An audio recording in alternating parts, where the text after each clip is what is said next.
James's career be different if he chose to or had been forced to, under the rules of today, go to college? I'm watching you. James's career be different if he chose to or had been forced to, under the rules of today, go to college? I'm watching you. I'm watching you. Ask me about my winner. We're going streaky. Yeah. Toga, toga. What, like it's hard? How do you like them apples? My boy's wicked smart. Would there still be a Cleveland championship drought? Would there have been a television special gone wrong? One thing is for certain, regardless of when and to who LeBron was drafted, he would still dominate the league. Let's first assume that if the one-and-done rule existed when LeBron was in high school, LeBron would of course have his pick of any school, but it comes down to two, Ohio State and Duke. LeBron has always been an Ohio State fan, but would he have spurned the Buckeyes for his pal Coach K and the Blue Devils? It could have turned into the decision before there was the decision, and Ohio might have been mad. The Buckeyes were 14-16 in 2003. Their leading scorer was Tony Stockman. That's a name you might recognize now if he played with LeBron then. Duke was loaded, as usual with NBA talent. Luol Deng, Chris Duhon, J.J. Redick. Safe to say Duke would have another championship banner in their rafters with LeBron. And championship or not, LeBron James still goes number one in the NBA draft a year later, but to a different team, the Orlando Magic. With LeBron on the board, there's no way the Magic pass him up for high school Dwight Howard. Let's fast forward to 2010. That's a Magic team featuring LeBron instead of Dwight Howard, with Vince Carter and J.J. Redick and Rashard Lewis. Put LeBron on that team, and there's a great chance we get the LeBron-Kobe finals matchup that we always wanted, never got, and NBA fans are loving it. But eventually, LeBron's time in Orlando would come to an end. Something would happen, and LeBron would start to look elsewhere. That's who he is. Enter the Los Angeles Lakers. The timing would have been perfect, James coming after Kobe retires and leading the Lakers into the post-Kobe era. So where does that leave Cleveland? The prodigal son never plays for his hometown team. The Cavs still haven't won a championship, leaving the city with the longest active championship drought in Major League sports.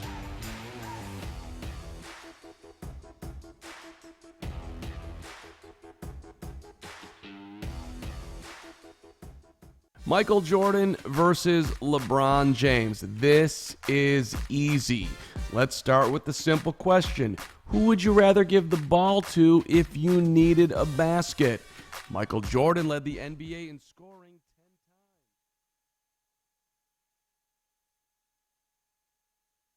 times. Good evening. Welcome in Game 3 of the NBA Finals. Jasmyn, Josh, and the Carm with you, as this one is got a zillion storylines. Klay Thompson, if you are not following along, we will be the first to tell you then that Klay Thompson is out for Game 3.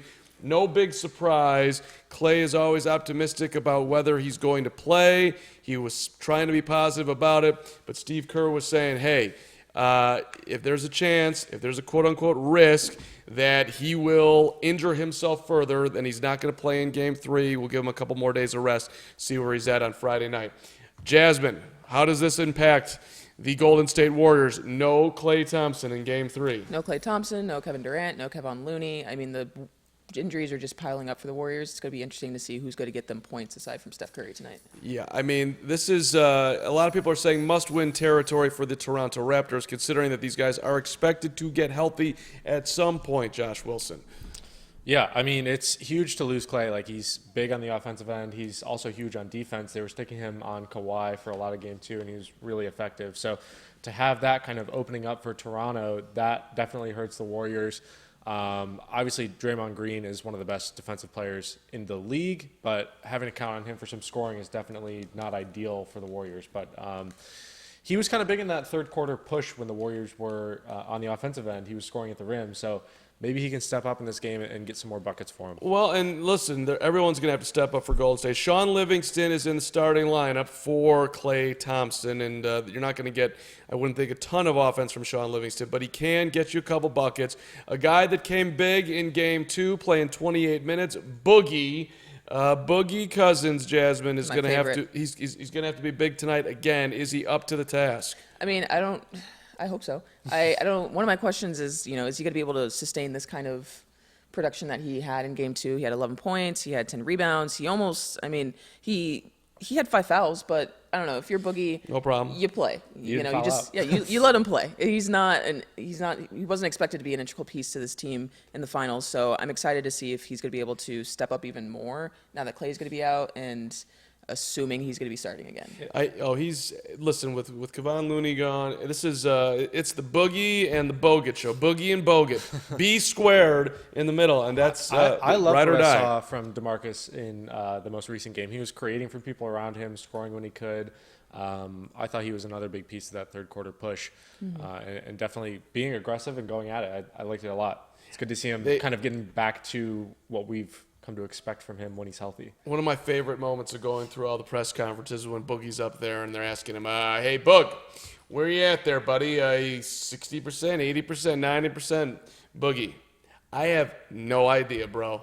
No clue, bro. I honestly didn't really know what to take away from that because, I feel like you should know to a certain extent how injured you are or not. It's your body. Well, I don't think... maybe he's just confused at this point because he's been so injured over the past... No, I think it's a very strategic play for him to not tell the media how healthy or not he is, because we've seen a lot of players like randomly in the finals, like LeBron has said, like, oh, I'm dealing with this injury, or you find out later he had a broken thumb or something ridiculous. I think it's a smart play. If he's actually, not 100%, then there's not a lot of pressure on him to, perform far and above what the expectation is. Well, it's also like, and I might have asked a question like this in my media time at some point, and maybe I will again, but I'm 78% healthy. Like, how do you even answer the question? I'm mostly there, dude. I'm not completely in game shape. I mean, what's he supposed to say? Which is like, also, are you going to use that quote for like a story? Like after a game like that, it is. I understand why the person asked the question, but you just saw him perform like that. Why are you really questioning how healthy he is? It looks like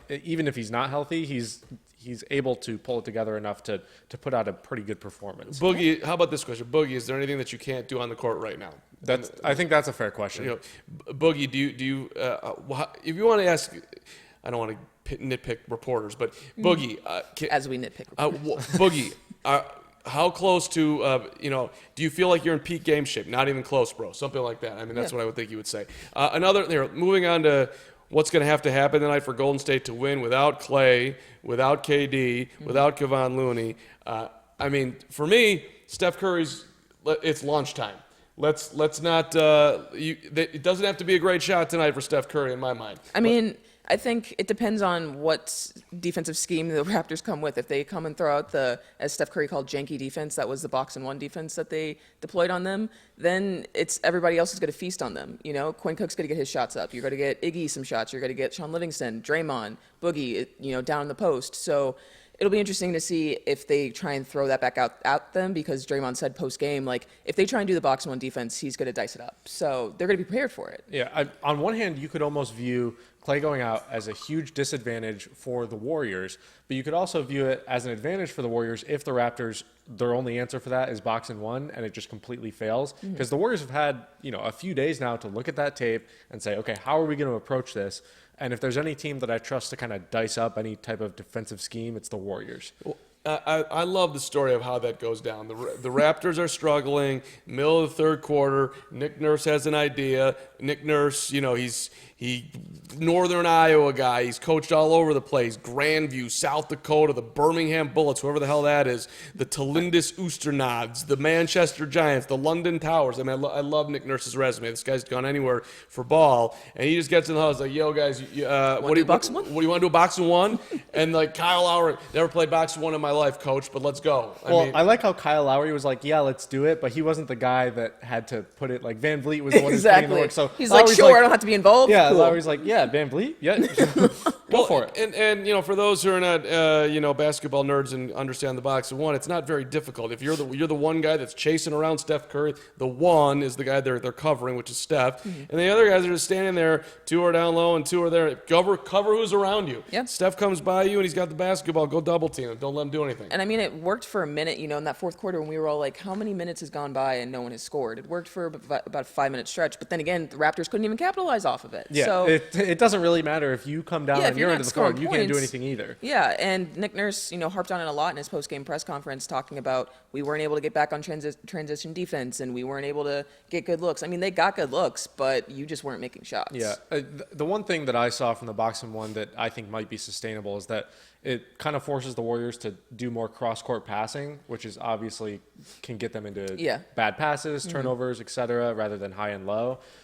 But again, I think the Warriors will probably figure this one out. I wouldn't be surprised to see the box of one again tonight. We'll see. But bottom line, Steph's got to play big. And you two, although maybe mostly you, I forget exactly. Are you in the Andre Iguodala is a Hall of Famer? Yes, because I think the She's Hall of Fame is everyone's a Hall of stupid. Famer. I think the NBA Hall of Fame is Right. stupid. So, Well, the Hall of Famer to be, and this is a big conversation all of a sudden, is Andre Iguodala a Hall of Famer? I don't really know why we're having this debate daily. Well, because it started on our stream. I guess people want to it talk started about on our the stream, and now it's picked up on a lot of national Right, we television shows. It was right That's here. all It's I'm where saying. it started. Right here. Literally, It was- like what, 2 weeks ago? No doubt Was about that? it. I feel like more. Like 3 weeks ago? It was all us. But here, look, if the Hall of Famer to be has got a lot more on his plate tonight, so we'll see if he plays like a Hall of Famer. Yeah, I mean, I heard a good quote. Can't remember who it was from. I'm sorry, but that Andre Iguodala is a shot maker, not a shot taker, as in he makes the ones that count and are really important. So maybe tonight all of them are important, and he makes them, but we'll see. Well, the one stat that, and I'm coming around, by the way, on the Andre Iguodala Hall of Wow. Fame thing. I'm trying to be open-minded. It's one of my resolutions for 2019. NBA. We're in June, and you're just getting to him. Well, it's a long year, Wilson. I take my time to get to things. NBA Finals plus minus since 2015. Golden State Warriors. Andre Iguodala plus 164. That's ahead of Draymond Green, plus 145. That's ahead of Steph Curry, plus 124. That's ahead of Kevin Durant, plus 119. And it's ahead of Klay Thompson, plus 60. The highest. That's interesting. The Warriors, while Andre Iguodala is on the court, they've outscored their opponents better than anybody else on the team. That's an impressive stat. I think you just proved yourself wrong then. Well, I said I don't know if I'd I'm, use I'm that. warming up. Yeah, I mean, I don't know if I'd use that as someone who is on the Hall of Fame side. I don't know if I'd use that for a Hey, reason whatever, deserves to be in the Hall whatever of he Fame, wants but- to use to come around to the right side of the conversation, that's okay. I mean, again, he averaged 12 points, 5 rebounds, 4 assists. He's certainly not in the Hall of Fame for scoring. However, the fact that he can guard everybody on the court and is prone to making big shots, and he's a great leader, and he's a great teammate. and has won Finals MVP. I mean, if we want to start just talking Yeah. about Hall of Fame guys you would want on your team if you're trying to win. Okay, I'm warming up to the argument. I get where you're going. I take but again, for me, a Hall of Fame player is somebody that goes to the All-Star game more than once in his career and is the best player on his team. That's my bar for a Hall of Fame. He was player. the best player on his team when he was in Philly, though. Yeah, okay, but that's He had 2 points of his careers. He was the star of a franchise, and then he went and he became a role player, and he was very effective. But before we get too far into this, I do want to make an announcement that we will be doing giveaways later on throughout the entire stream. So stick around for that. We're going to be doing them throughout, so you're going to have to keep your eyes and ears peeled for that. We also Merch. will be having contributors from the Step Back, our lovely NBA site for fansided.com, joining us. We'll have Keith Parrish, and we're going to have Brandon Jefferson joining us later on in the stream. So stick around for them because they always give great analysis. Daniel McManus, see your comment. Boogie's got to step up or get the hell off the court. The Boogeyman was boogieing down in Game 2. The Golden State's not winning that game if Boogie didn't boogie. I thought it was a pretty damn good boogie. Yeah. I am on record as saying that it's hard to win with a player like Boogie. But Boogie played great in Game 2, and you're exactly right. They need the Boogman to go big tonight. Yes, they do. Then, especially what you're going to give him minutes, you're going to give Andrew Bogut minutes, and that's pretty much it because Looney's out. So, I mean, those are the two you're going to be running with. And then there's plenty of run there. I actually don't think the Kevon Looney loss is quote unquote enormous. You've got players at that position. For sure, and I don't think it's enormous in the sense of like, oh my God, he's a game changer. But because of the amount of time they've been playing Kevon Looney, and you said in one of our earlier streams that Steve Kerr was going to give Looney like 28 minutes a game, 28 to 30 minutes a game. That's a lot of minutes, and now it has to be made up by Boogie, who is trying to play into game shape. Right, so. right. Basically, Looney was playing, let's just call it 30 minutes, and they were going to divide the 18 by Bogut and Boogie. But Boogie's playing better than they thought he was going to be playing, and Bogut was a great addition. These guys, I think, are both capable of splitting the game, and worse comes to absolute worse, you can always, maybe try to buy some minutes with Draymond at center as well. They don't really want to do that right now without KD, but that could be something. We'll see how it unfolds as we are underway here. The tip is up, and the Warriors, the basketball to start it off. Steph Curry out front to Iguodala, who's in the lineup along with Sean Livingston. Steph Curry open three, around and out, halfway down and came out. Damn. Clean open look, great screen to get him free there as the Raptors have the basketball for the first time. Kyle Lowry, short shot, no, foul on Sean Livingston. 2 free throws coming. First foul of the game is on Sean Livingston. We're underway in Game 3, which, again, I think it's a moronic conversation, too, that I'm about to have, because every game in the finals is a must-win game in the finals. But if Toronto's going to win the series, you got to win when KD and Clay are not playing. Game 2 was a huge missed opportunity for them. And I was saying to you earlier, pulling out the box and 1 in Game 2 and having it kind of work, and then also losing that game, that's huge. Because now when you pull out box and 1, the Warriors have already seen it. Whether or not it works tonight, they know how to approach it a little bit better, and they might know it's coming. Well, and look, Steph Curry is not. He's not used to, but he's experienced playing against the box and 1 because when he was in college, I've looked this up. When he was at Davidson, he was obviously their only offense, and oh my God. Draymond shot a 3, it was an air ball. Curry got the rebound. Curry back in the corner. Second shot of the game on the way, and that's good from the right baseline. That's a 2. We're knotted up at 2. Don't worry, our scores will update there. There you go. So Davidson was playing against Loyola, Maryland, not Chicago, and the coach decided, you know what, we're not going to be able to stop this kid. We got to figure out. So they did a modified scheme of a triangle and 2 against Steph Curry. Yeah, I remember it. And they were like, we're going to let everybody else go off, and we're not going to let him score. So you basically had 2 dudes guarding him the entire game. Well, Steph was like, all right, well, I'm just going to stand in the corner the entire game. Stood there, did not score any points, and this team still won by 20. Well, that's the thing with him is like, even if he doesn't score, just his presence on the court kind of pulls defenders away, and there's switches that happen that open things up for his teammates. Yeah. One thing we haven't mentioned yet either, as Marc Gasol puts up a ridiculous shot. He thought he got late whistle. They did get the call, and he'll shoot 2 free throws, which is a big call because you do want to get Boogie in foul trouble, and that's number 1. And Boogie is prone to getting in foul trouble. You mentioned the 5 fouls in Game 2, and he pushed all over his elbow. He grazed his arm. That was. Yeah, but I mean, if it changes No, the shot. you did. I'm just saying that was just funny in slow motion. But it was like a feather. It was. I do want to welcome in all of our viewers to our stream right now. So we appreciate everyone joining us, and also we do want to make an announcement that we are not showing the game. So please stop asking in the chat. We're not going to show you the game. We're not allowed to. We will get banned. We are going to be giving you amazing commentary, hot takes, giveaways to come, and so much analysis. Right. The idea here is that you watch the game along with us, or if you don't have the game, we'll tell you everything that's going on as 2 free throws go in from Marc Gasol, which I was trying to get to. Marc Gasol has to play big tonight. He had there's a big-time 3 from Steph from about 5 feet beyond the three-point line, straight up top. 5-4 Golden State. Damn. With 10:32 to go here, as we're a little bit ahead of you. So go ahead with your Marc Gasol.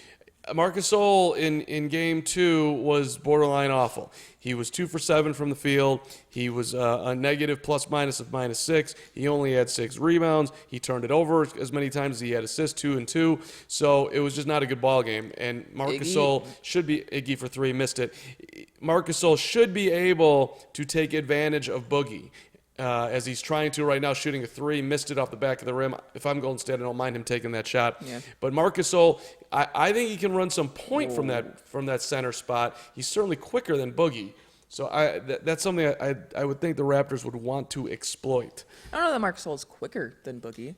He's a little more moves better laterally. I think they're kind of Marc Gasol's just a big guy. He's a big unit. Like, that dude's thick. I don't know. But maybe I'm giving him too much credit. But on the- three ball I for mean- Danny Green, by the way, 6'5", 9'5" Raptors. You're right on. On the offensive end in Game 2, Marc Gasol really was not great. But on the defensive end, he was one of the better defenders against Boogie. Boogie really got the bulk of his work done on Serge Ibaka. Yeah. He pretty much cooked him. So. yeah. And he just picked up a foul. Oh, What do we see? wow, that was a bad call. That's it, Yeah, yeah. very And he even bad. gave him space to land, so there was no even question on that. But I do agree with you about your Marc Gasol take. He does need to step it up. He's been going throughout the Eastern Conference Finals and the Finals. He's gone through these waves of like, I'm going to contribute a lot on offense and get points and get defensive rebounds and do all these things. And then he'll have games where it's just like, I'm timid to shoot and I'm not going to do anything. Right. And it's like you need to be consistent with it. I will say, I don't think that they get to the finals if they still have Jonas Valanciunas instead of Marc Gasol, though. That's actually I don't know. I would agree with that. That Valanciunas, well, at least last year, he killed him. Absolutely. Oh, killed well, him. yeah. I don't know. It's a completely different team to me, so I don't know that it would be like you couldn't plug in Valanciunas and it wouldn't be at I least just think similar. Valanciunas is very slow to pick up on things on both ends. He's a decent player, but I think Marc Gasol is just completely out of this world compared to him. Marc Gasol And there working he on goes up. There it Boogie, is. and he got it to go Marc with Gasol. that quickness. Marc Gasol, the Hall of Famer. And Boogie, just to go rewind back a second, Boogie shot a three, Gasol didn't touch him, and then as he's following through, he got a little piece of his arm. A lot of times you're not going to get that call, but Boogie got it, and he made 2 free throws. 11-7 here as Boogie falls down for the zillionth For the time in the second series, and time, now my God. flopping around like Like a trying to fish. get the basketball. That was amazing. That was a backcourt. What? What's happening? Danny Green just passed it right to Marc Gasol in the backcourt. Wow. Danny Green has been He's been completely lost this killing them. entire series. Killing them. My God. They're adamant, though. The Raptors, the call was a backcourt violation. The Raptors. He are might have been barely. Yeah, no, he was behind them. That was a terrible call. Yeah, that's a Yeah. good call. Danny Green has just been really, really bad. He doesn't know when to switch on defense, makes terrible passes like this. Which is wild because Danny Green. Also, I don't for- know why the Raptors are now getting the ball. He was way behind the line. Yeah, he was behind by. Oh, Danny Green was behind? Yeah. Yeah. Oh, I thought he was in front. It's crazy. Danny Green's defense hasn't been great when that's kind of your 3-and-D guy, and Yeah. your defense has not been. And he's not been hitting up threes, to and he's par not at been all. doing the D part of that as well. So 11-7, by the way, and I think Kawhi is just first touching the ball tonight. Misses a short shot in the lane. Rebound tip to Siakam. Back to Kawhi. Short shot in the lane is good. 13-7. Kawhi, right? Did Kawhi even touch the ball before that point? I don't No, think I don't he think had. so. he's been doing his work relatively quietly this entire series, at least from my vantage point. Doing a lot of work at the free throw line. Oh, okay, Kyle Lowry. That's not what you See- should be doing. See, and this was another thing I was going to put out on Twitter. Keys to the game. Kyle Lowry playing within himself and not doing. Well, Like you're up 13-7. Like set up a play. Like try and get yeah, everyone the to calm Raptors. down. Like, That's how what they are you doing? got really kind of stuck in that third quarter last game. Was they were trying to play to the Warriors, so they were coming down and trying to get a shot off in the first few seconds of the shot clock, rather than, and it was usually 3-pointers, rather than setting up an offense and trying to get a good look. I mean, Draymond Green is slacking so much off of Danny Green. He does not respect his ass as a shooter, and that's for Danny Green. That should be a shot to you because you're supposed to be the deep threat guy, and you're not even getting the respect from Draymond Green. Pascal Siakam got the ball in the post. Beautiful spin move. A little short shot off the glass is good. Timeout on the floor with the Raptors leading 15-7. And Danny Green did hit a 3 tonight, so which is more than he's been and doing. Draymond's just super, like already in the paint and whatever. I mean, you gotta somehow you just like Draymond. I've learned you gotta somehow give him the benefit of the doubt because he's such a smart defensive player. But if Danny starts going, he'll probably have to change his strategy. Yeah, I mean that was if Pascal had the court vision that some other players have, he could have easily flipped that Yeah. over to Danny Green. He could have got it off like I, that. I like him being aggressive down low though. Let's see. Pascal was enormous in game 1, 15 of 18, and then not as enormous in game 2 when he went 5 for 18. Yeah. So when so many storylines, what kind of Pascal are we going to get tonight, right? We see you, Alberto. Let's go Golden State. Bucks fan all day, but the Raptors took my team out, so I want Golden State to smash the Raptors. interesting. Sometimes you want to root for the team that took you out so you know that you lost to the champ. Never. Never? I don't. Depends. But let's go back in NBA time to the greatest moment when that ever happened. Oh God. I guess I'm gonna get the old man karma's gonna come out right now. when the Philadelphia 76ers, the Dr. J, Mo Malone Sixers, beat the Boston Celtics in Game 7, and the Celtics hated the Lakers so much at that point, Magic and Bird, and the Celtics crowd started screaming, "Beat LA." It was ringing out of Boston Garden. Do you guys know what I'm talking about? I do, actually. No. Beat LA was a really cool chant. Now, I mean, those two teams hated each other, and then the Celtics fans actually was rooting for the Sixers to go on and do it. It was really a cool moment. So, Team. Raptors Yes. so far, points in the paint, 8. Warriors 0. I think the Raptors need to really focus on getting to the rim this game, and so far they're doing that. They're up 15-7. It's a phenomenal start right now for Toronto. You can't ask for anything better, right? I mean, No, absolutely not. Everyone's involved. You've got Pascal's got a bucket, Kawhi's got a bucket, Gasol's got a bucket, Danny Green's got a bucket. The only guy who hasn't scored is Kyle Lowry. He's 0 for 1, and Pascal's 2 for 2. They're shooting 62.5%, 5 for 8. Which, look, about Kyle Lowry, if he doesn't, I don't think he has to go off for them to win. He just has to do enough positive things on the floor. He needs to get other guys involved, dish it out to open dudes, play good defense, not get in foul trouble and get fouled out of the game when we need you. Like, he just needs to do those things. I don't think he needs to go off for 25 points because that's not his game. He can get 10 points and do all the other intangible stuff, and I think he'd have a fine game. No doubt, no doubt. And by the way, we also should bring in the man behind the scenes who makes this all possible, and he's talking to you on the old chat. Our producer, our director, our leader, Richard. Richard. Yeah. What's up, guys? This is a commentary stream. Please stop. Please. Yes. Just please. Please for stop my asking us sake. to show the game. We're not going to show you the game, so go get a TV or just listen to us and watch on the TV. But we're not giving you the game. Don't ask us to give you the game, and I don't care what you think of our faces. Thanks. You can Thank you, Jasmine. You can ask for more Richard Cam, though. That is an acceptable thing. If you want more Richard Cam, whatever's Richard. We can just show you Richard the whole game. We'll talk. If you guys like Richard Cam, please shout Richard Cam in the chat. Now, Steph Curry apparently is headed to this was beforehand? Yeah, this is. Yes.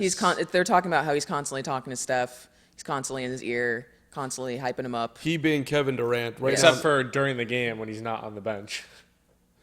I'm still confused. Maybe I'm the only one that Kevin Durant watches the game in the locker room, but he doesn't watch it out on the bench. He's in the arena.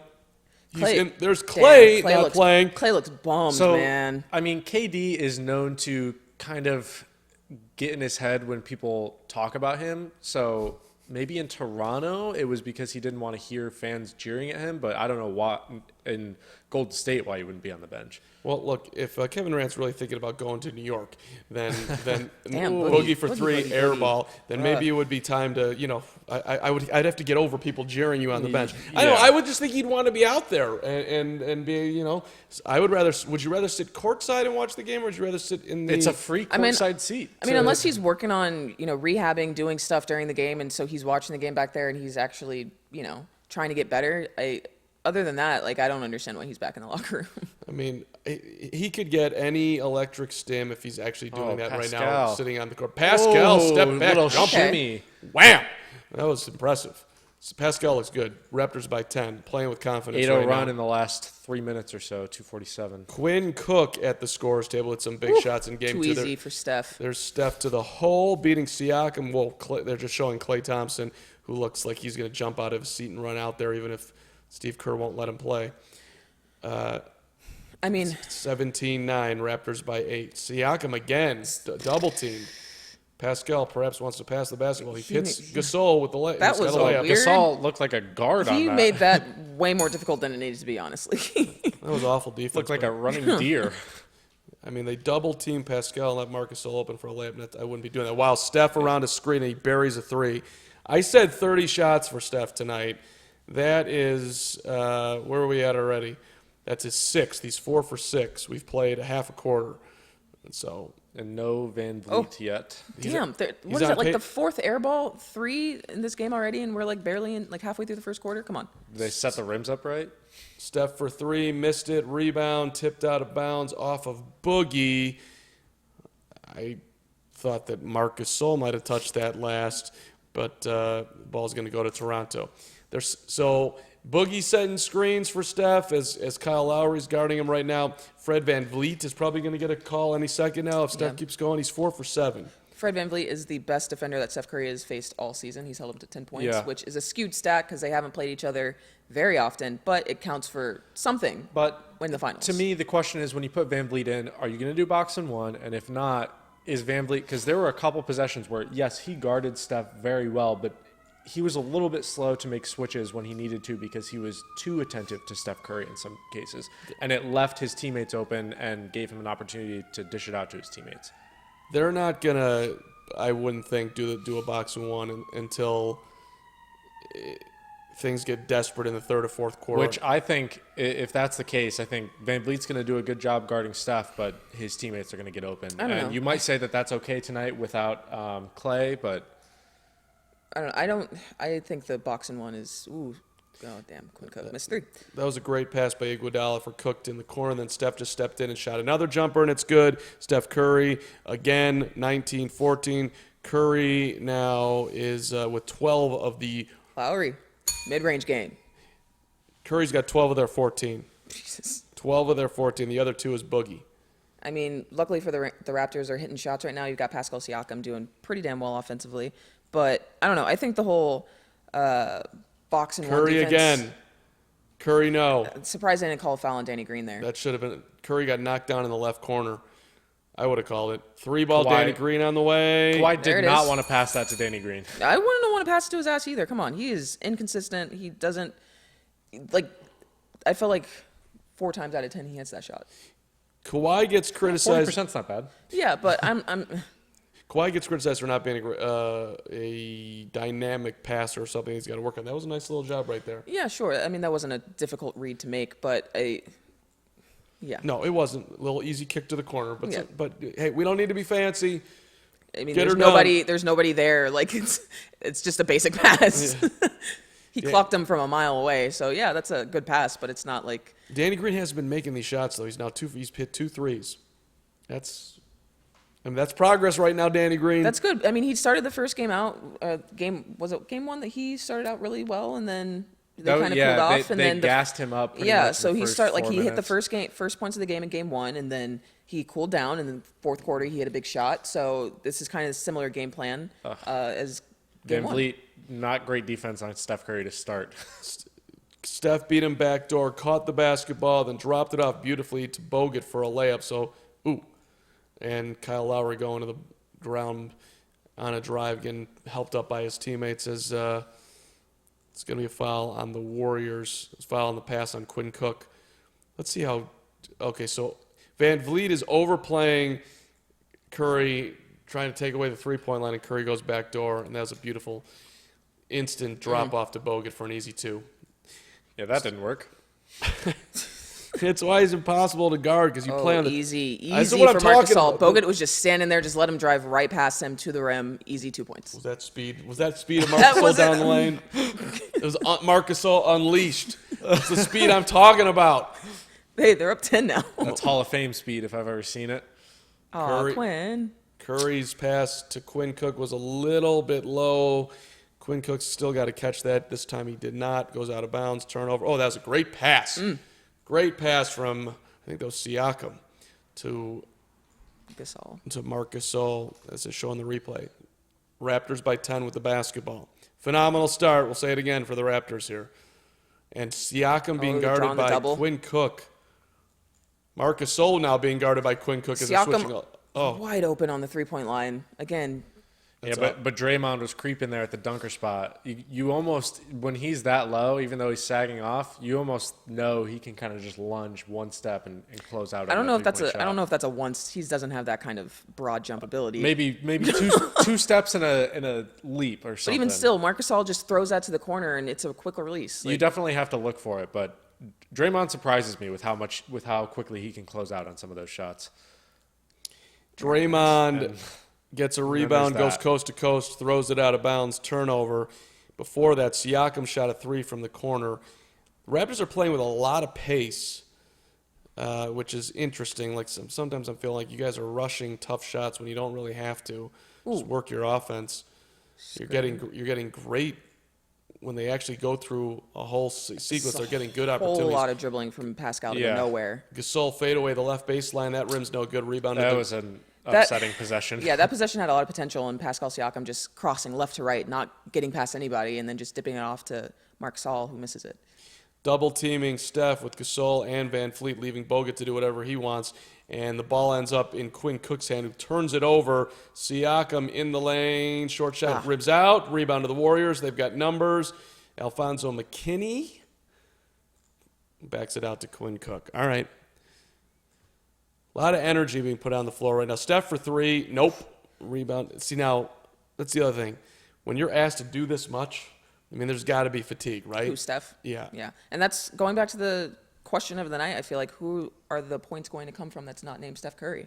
Like, he can't score every damn time down the floor. So who's going to step up to be that second option for them? Well, maybe it'll be. You got to have a big night from Sean Livingston or Andre Iguodala, kind of like we said at the top of the stream. I just don't know that you can count on that. You're right now as we got timeout on the court with the Raptors up by 10. You've got Curry is 5 for 10. Nobody else has taken, the most shots that anyone else has taken is Draymond Green, who's 0 for 2. Both were three-pointers. Everybody else has one shot. Iguodala 0 for 1. Boogie 0 for 1. Livingston 0 for 1. McKinney 0 for 1. Bogut 1 for 1, and Quinn Cook is 0 for 1. And not only does he have the most points and is doing a lot on offense, he also has 5 rebounds. Steph Curry does. So nobody else has. DeMarcus Cousins has 1 rebound. Andrew Bogut has 2. Nobody else has any rebounds on this team except for Steph Curry. And well, he's only got 1 assist because he's scoring all the points. Yeah, he's not, but he's made a ton of good passes. Yeah, and they're not. And you got Quinn Cook. He fumbled the ball. It's a couple of errant passes, and some of them are just missed shots. So. Conversely, let's look at the Raptors' numbers. Kawhi is off to somewhat of a slow start. He's got 2 points, only shot it twice. He's got 3 rebounds, a couple assists. Raptors being led by Gasol with 8, and we've got Danny Green and Pascal Siakam both with 6. Lowry has 4, and they have not. Fred VanVleet in his couple of minutes has not attempted a shot. So again. Phenomenal start here for Toronto, but it almost feels like they could be up more. Yeah. I was with VanVleet not taking a shot yet. What are your guys' takes on VanVleet on offense? Obviously, he's mostly kind of out here for Steph, but on the offensive end, I feel like he does a lot of, or at least in the previous game, a lot of dribbling with nothing really to show for it. And if he's going to do something, he needs to drive. Well, I think that what we've seen in the finals, because the Eastern Conference Finals, he played really well. And I think because of that, they've given him more responsibility as a ball handler. And so we've kind of been exposed to so he can't actually do everything. Yeah. And so we're seeing kind of the cons to Fred VanVleet of he's not somebody who's going to blow past you. He's going to be the guy moving around the floor, gets an open shot and hits it, or drives to the lane and makes a difficult shot. Yeah. And so I'm not surprised that he hasn't been as effective so far this series, mainly because Kyle Lowry's been in foul trouble, and so he's had to step in as the guy leading the offense and kind of bring the ball up the floor. I mean, I think that I'm not saying he's going to be the MVP of the series if the Raptors get it, but he's got a huge role. Yeah. And go out there and guard Steph Curry. And by the way, when you get open shots, we really need you to knock those down, which you did incredibly well in the Eastern Conference Finals. I mean, he's been and he did not have a great season, by the way. His regular season was way down. I think he needs to look for opportunities to drive. He's second most points per game in this series behind Kawhi, I believe, on drives to the basket, 7.5 per game. So good stat, Wilson. Good stat. Like that. Yeah, I think he needs to look for those driving opportunities or those open threes when he can hit them. I love the energy that I'm seeing from the Raptors right now. I love the energy that we're seeing from Marc Gasol specifically. Yeah. Because like you said at the top of the stream, he needs to show up tonight. In Game 2, he had 6 points, and now he has 8 points, and we're not even at halftime yet. That's huge for the Raptors. No doubt. What's up, young bunch? Appreciate you weighing in there. Go Warriors. We got you. Love all the fandom here. I'm feeling like we're going to get a nice 7-game series, baby. That's what I'm thinking is going to happen here. I mean, it depends on who's healthy for the Warriors. I expect we'll see Klay back for Game 4 because I don't imagine he's going to let the medical team hold him out for longer than one game. He wanted to play tonight, so... He almost got to play tonight. Yeah, it was literally 5 minutes before tip, and we got the update that he's not going to be going tonight. And right before that, there was an update that came out that made it seem like he would be going. Yeah. And then you've got, what I read today at least, was Kevin Durant is shooting to come back for Game 4. That's the earliest they're saying. So obviously he was ruled out for tonight, but he could come back next game, and then it's a whole other slew of issues that the Raptors have to face. It's all speculation for sure. But look, if the Warriors lose this game, I think you'll see. You're much more likely, in my mind, to see Klay out there in Game 4, knowing that if they lose that game, they're down 3-1 going on the road. I think you risk him re-injuring himself in that scenario. If they win tonight, maybe not. McKinney for 3 from the right corner, 28-19. Long way to go here. So I mean, I still think we're going to see Klay, whether they win this game or not. I think he's still going to play in Game 4, just because that's who he is. Oh, wow. Kawhi Leonard missing an easy layup, and the Warriors run out. Quinn Cook layup the other way is good. Pass. Wow. Damn. He was like right here. That was perfect. That was a perfect pass. That was like a football pass. That was a great pass, and a stunning missed layup by Kawhi. Nobody was there. Like, he was right at the rim. That's what layups are, right at the rim. Just making sure that everybody's got that. That's how they work. Kawhi followed by Bogut. Little crafty move in the lane. He'll shoot 2 free throws here with 1:16 to go in the first quarter. How did he miss that layup? I don't know. But while we have a break while they're shooting free throws, let's do our first trivia of the night. Oh, First giveaway to our lovely people who are streaming with us tonight. Our first giveaway of the night is this lovely Everest mug who's in midair throwing a basketball, I'm assuming in a non-existent hoop that is not in the mug. But the way the trivia works is I will ask a question. You will submit your answer via email. You're going to send your answer to nbalive@fansided.com. Do not put your answer in the chat. That's not how you win, so don't get butthurt if you answer first in the chat and you don't win. First butthurt of the night. Good job. I also have to say this. No purchase necessary. U.S. residents only, 18 years or older. Sorry, teenagers. So the first trivia question of the night is, where did Fred VanVleet go to college? Okay. Where did Fred VanVleet go to college? Put in your answers into an email. Send it on over to nbalive@fansided.com. And the first person to respond to us correctly will get this mug sent to them. You will get a shout out on the stream, and you'll be able to fill this mug with whatever beverage you choose. I'm not going to be shocked if somebody gets this one. That was so creepy. I won't be hint shocked if somebody gets this one. You sound like my dad, and I don't like it. By the way, that was a hint. I think they got it. Somebody's got it. So I won't be somebody's gears are turning. Maybe shocked. We'll find out. They had some great runs in the tournament. They did. Which was shocking. The question is, where did Fred VanVleet go to college? Which way? Send us your answers, and we'll see who wins. Did he go? All right. I got it. I'm just having so much fun. All right. Curry's free throw is in. I just got it. You got that one too? No, I got it. Thank you. We're not behind. We're sharp as a knife is what I'm trying to get here on this show. All right, 30-23, Raptors by 7 with the basketball. Kawhi on the drive. See, that's what I feel like we haven't seen a ton of from Kawhi this series, is that explosive, off the dribble, I'm just going to do it. He faked to the middle. And now we see it, and he's getting to the line. He faked to the middle, drove the left baseline, threw it down with a dunk with the left hand. He just burned Jordan Bell. Jordan Bell's ass should not be in this game. Well, he's not going to be in there very long. I mean, he's going to have to be because, Looney's out, so he's going to get those last center spot minutes, forward minutes. It's funny that when we were talking about how to do those minutes, I didn't even consider Jordan Bell.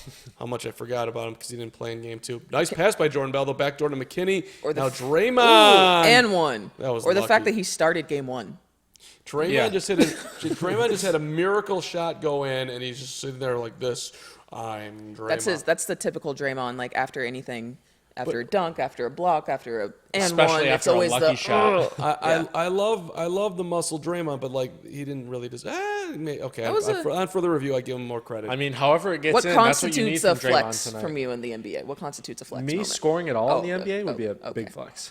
I mean, I just Draymond. That's a Hall of Fame player. When he's flexing, I want to. Patrick McCaw in the game with the pump. McCaw.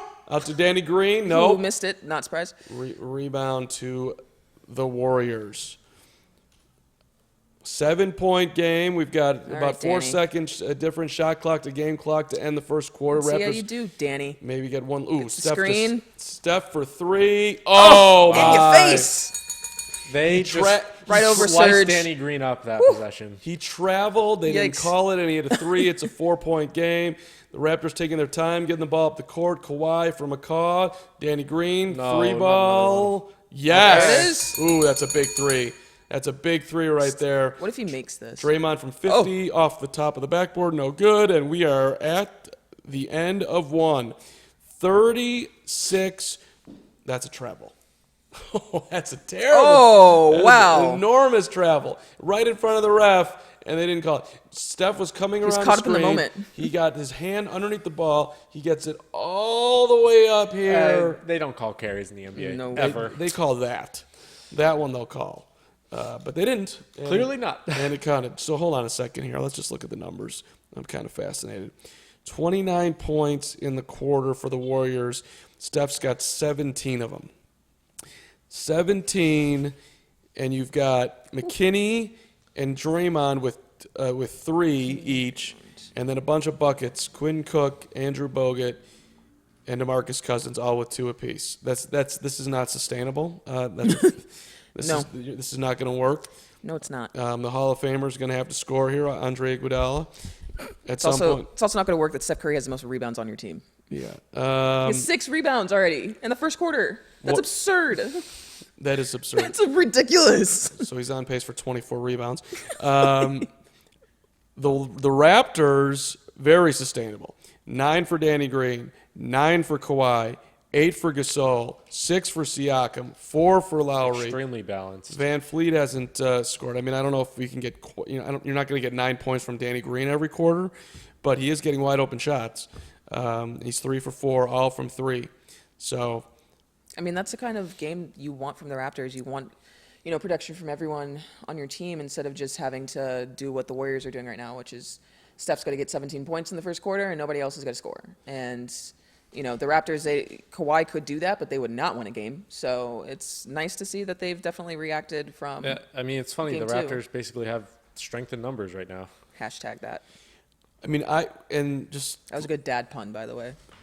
looking at Steph, good dad pun. Looking at Steph, 11 shots, so he's on pace for 44 shots.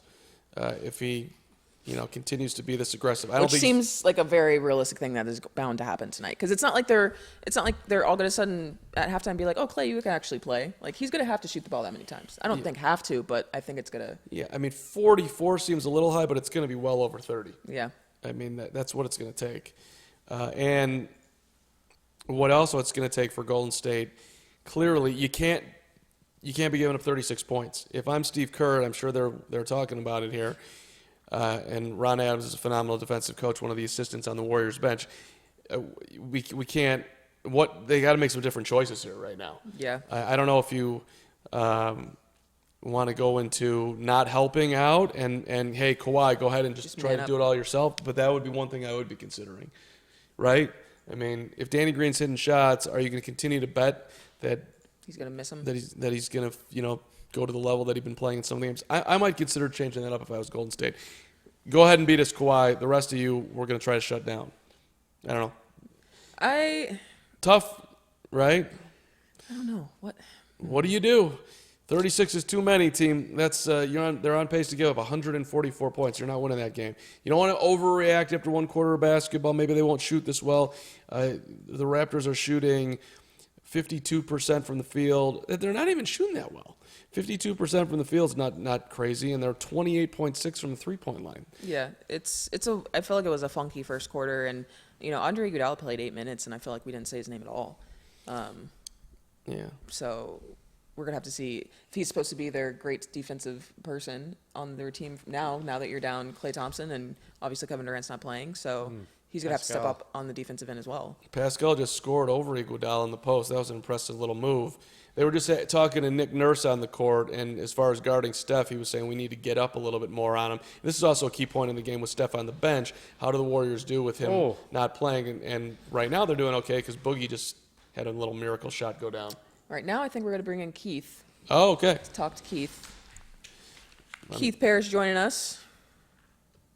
What's up, Keith? Hang on one second here as I get I'm myself, calling him right now. get myself wired in here. All right, Jasmine, go ahead. We have to get it. Oh, I see. I didn't. I was like, what do you mean? My bad. All right. No, it's not dead. It's You sure about that? Hey, Keith. Hey, how's it going, guys? Good, how are you? Keith, good to Good. see you. What do you Good seeing you. What do you do here? What's your take from the first quarter here? The Raptors putting up a lot of points. Anything Golden State should be doing different defensively? Yeah, they should take away the rim and guard some people for starters. Would I you don't know. I mean, Go ahead. what the first quarter takeaway, obviously, I think was the fun that Steph Curry seems to be having, and as an NBA fan, just seeing him go off. It was a little perplexing. I'm unabashedly cheering for the Raptors. Like, I want the Raptors to win this series. A big Marc Gasol fan. Okay. And watching the first quarter, I was like, why aren't we checking the one guy harder? I know they did that box and one last game, and maybe they're saving it.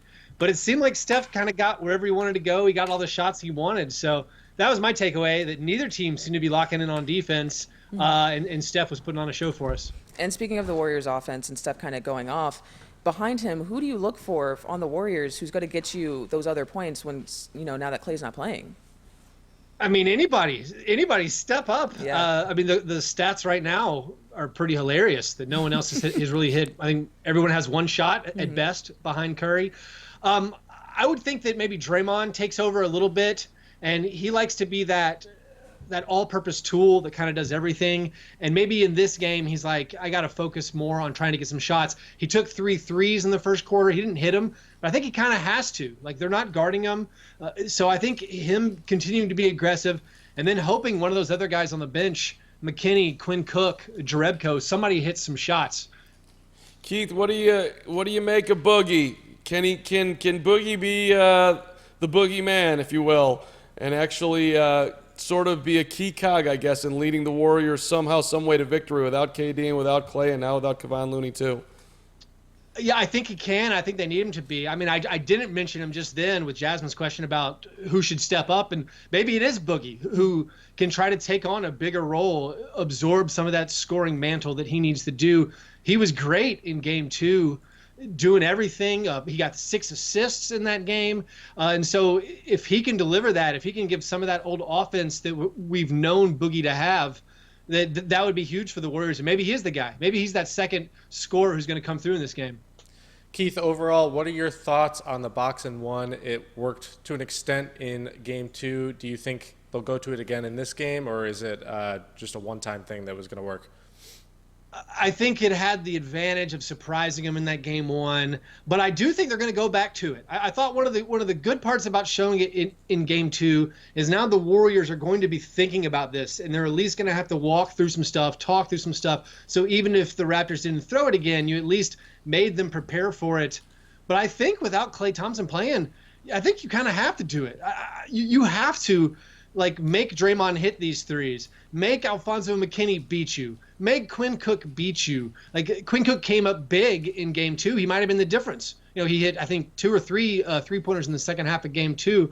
So I think they are probably, if the Warriors get it a little closer, as I look over to the TV, if they get it closer, I assume they're going to pull up because if Curry scores 40 or 50 and they lose and you never went to it, that's going to be hard to live with, I think. Yeah. I like what the Raptors are doing right now. They're running their offense. They let the ball roll all the way to half court. So when they got it, they had the full 24 seconds to run offense and ended up with Pascal Siakam getting a layup. They're up by 12, 45-33 as the Warriors are taking time. And we're talking to Keith Parrish. You should follow Keith's work on Twitter at Fast Break Break, at Fast Break Break, which is I don't have my computer tonight. This happened last time too. With this, I got my work computer in front of me. I put it on my personal because I feel so personally connected to Keith here. Do you believe, Keith, this is just a guess that I'm going to give you, but do you believe that the Warriors will bring back players differently depending on if they win or lose tonight? If you lose tonight, maybe they say, hey, Klay, go on out there and play Game 4, and if you blow out, you blow out. But if they win, then maybe you wait all the way till Monday. You only have 1 game in between Game 3 and 4. You got 2 between 4 and 5, so you give them all the way to Monday to get healthy. Same thing with KD. But if you're down 2-1, you're at home, you got to win that game. You don't want to be going on the road down 3-1. I think as far as Klay Thompson, I think if they lose tonight, he will play. I think it is dependent on the result of this game. I think Klay's a guy, if Klay gets hurt, it's not going to affect his salary next season. And we assume if he gets hurt, it'll be a muscle injury. We assume it'll be a re-aggravation of that hamstring issue, which is no fun. But I think Klay would know his body enough. And everyone always talks about he's like the toughest guy. He can play through pain. That I think I don't think there's a lot of future risk. I'm not a doctor. I'm a podcaster. So maybe there is more risk there. But I do think, yes, if they lose this game, Klay probably comes back sooner. And if they win this game, they'd probably encourage him to sit. As far as Durant, just basing on everything I've read from the people in Oakland and close to this series, it doesn't sound like he's going to play in Game 4. If we see him in Game 5, maybe. But I don't think the result of this game will get Kevin Durant back any faster. Interesting. Okay. Fair enough. I tend to agree with everything you just said there. The Klay thing, I think, is very dependent on tonight. And KD, it's interesting that you mentioned the future. Because I did hear one really weird report. Well, I thought was a weird report. KD might actually consider signing one more year with Golden State because he's worried about how he's going to be health-wise next year and whether or not he'll be able to carry a team. Now, That's news to me. Right. I thought that was it was reported by a reliable source. I mean, it wasn't. It wasn't my neighbor on his Twitter, who does a great job. My neighbor's Twitter is amazing. But so listen, if I think that KD will force himself out on the court, I would bet once you get to an elimination game, no matter where he's at. But if he doesn't, then that's really showing that he's thinking about his future more than anything else, and that would be disappointing. You got to get out there in an elimination game, don't you? Yeah, I would agree. I mean, come on. I actually disagree. I feel like if they're in an elimination game and he's not 100%, there is no benefit to him to come back out there. Like, you're appealing to the competitive nature. Like, if I'm on this team, I want to help my buddies. But I think with his unique situation and maybe the way he cares about his legacy, it feels like it's a big risk for him to come back if he's less than 100%, to have to play a Kawhi Leonard and to put his reputation on the line. If he plays this one game after sitting out for a couple weeks and is not very good, that's the entire offseason. Kevin Durant got beat by Kawhi, and I don't think he wants to risk that. Who's the greatest player to ever play babasketball, Keith? Who's the guy? I don't get into these all-time historic debates. Well, I'm just pointing. Tony Allen. Yes. The consensus is number 23 out of Chicago. People don't remember the 17 games he came back after playing baseball. If anybody would hold that against Kevin Durant, it'd be ridiculous. But I get what you're saying too. I mean, if he's super sensitive, yeah, go ahead. If social media had existed maybe back in Jordan's time, when he's putting up whatever those horrific shooting numbers were in the series against Orlando after his baseball hiatus, Jordan's maybe we would remember it different. Yeah, no, Jordan would be like the 100th best player if it was social media back in the 90s. Keith, good stuff, man. Always great to talk to you. At Fast Break. We'll see you in Game 4, my friend. Thanks for jumping on. Sounds good. Thanks for having me. Keith Parrish is awesome joining us here as it's 48-35. Raptors by 13 with just under 9 minutes to go in the second quarter here. Good stuff from Keith. If KD's thinking about his legacy, that would enrage me if I was. I mean, I don't know why you're enraged by it. I get that it's your era of basketball in the 90s and the 80s, but that's what everyone thinks about in the NBA today. They're all thinking about that. Like, LeBron thinks about that on a daily basis, even though they want to deny that they're not. The weird thing with that report, though, is I didn't see it, so I don't know. Yeah, me either. Doesn't that kind of worry you if you're a Warriors fan or you're the Warriors that maybe this is worse? Because they said middle of the series. It seems like it keeps getting pushed back and back, and now it's. I honestly don't remember what the original injury was. It's been so long. He's got a quad injury. But Steve Kerr did say that he wasn't on the court when they were practicing the other day at the arena, but afterwards here's Livingston with a dunk in the lane. Big throwdown, 48-38. He did say that Kevin was going back to the practice facility. He was going to be on the court. So he is on the court. He is playing or whatever, or shooting or whatever. He's working out, doing something. So he's not that far away, I don't think. Pascal again. Wow, Pascal's been so aggressive. Left-handed finish on that one, 50-38. 14 points. You said you don't think he's far away? I mean, if he's able to get on the court, he can't be that far away.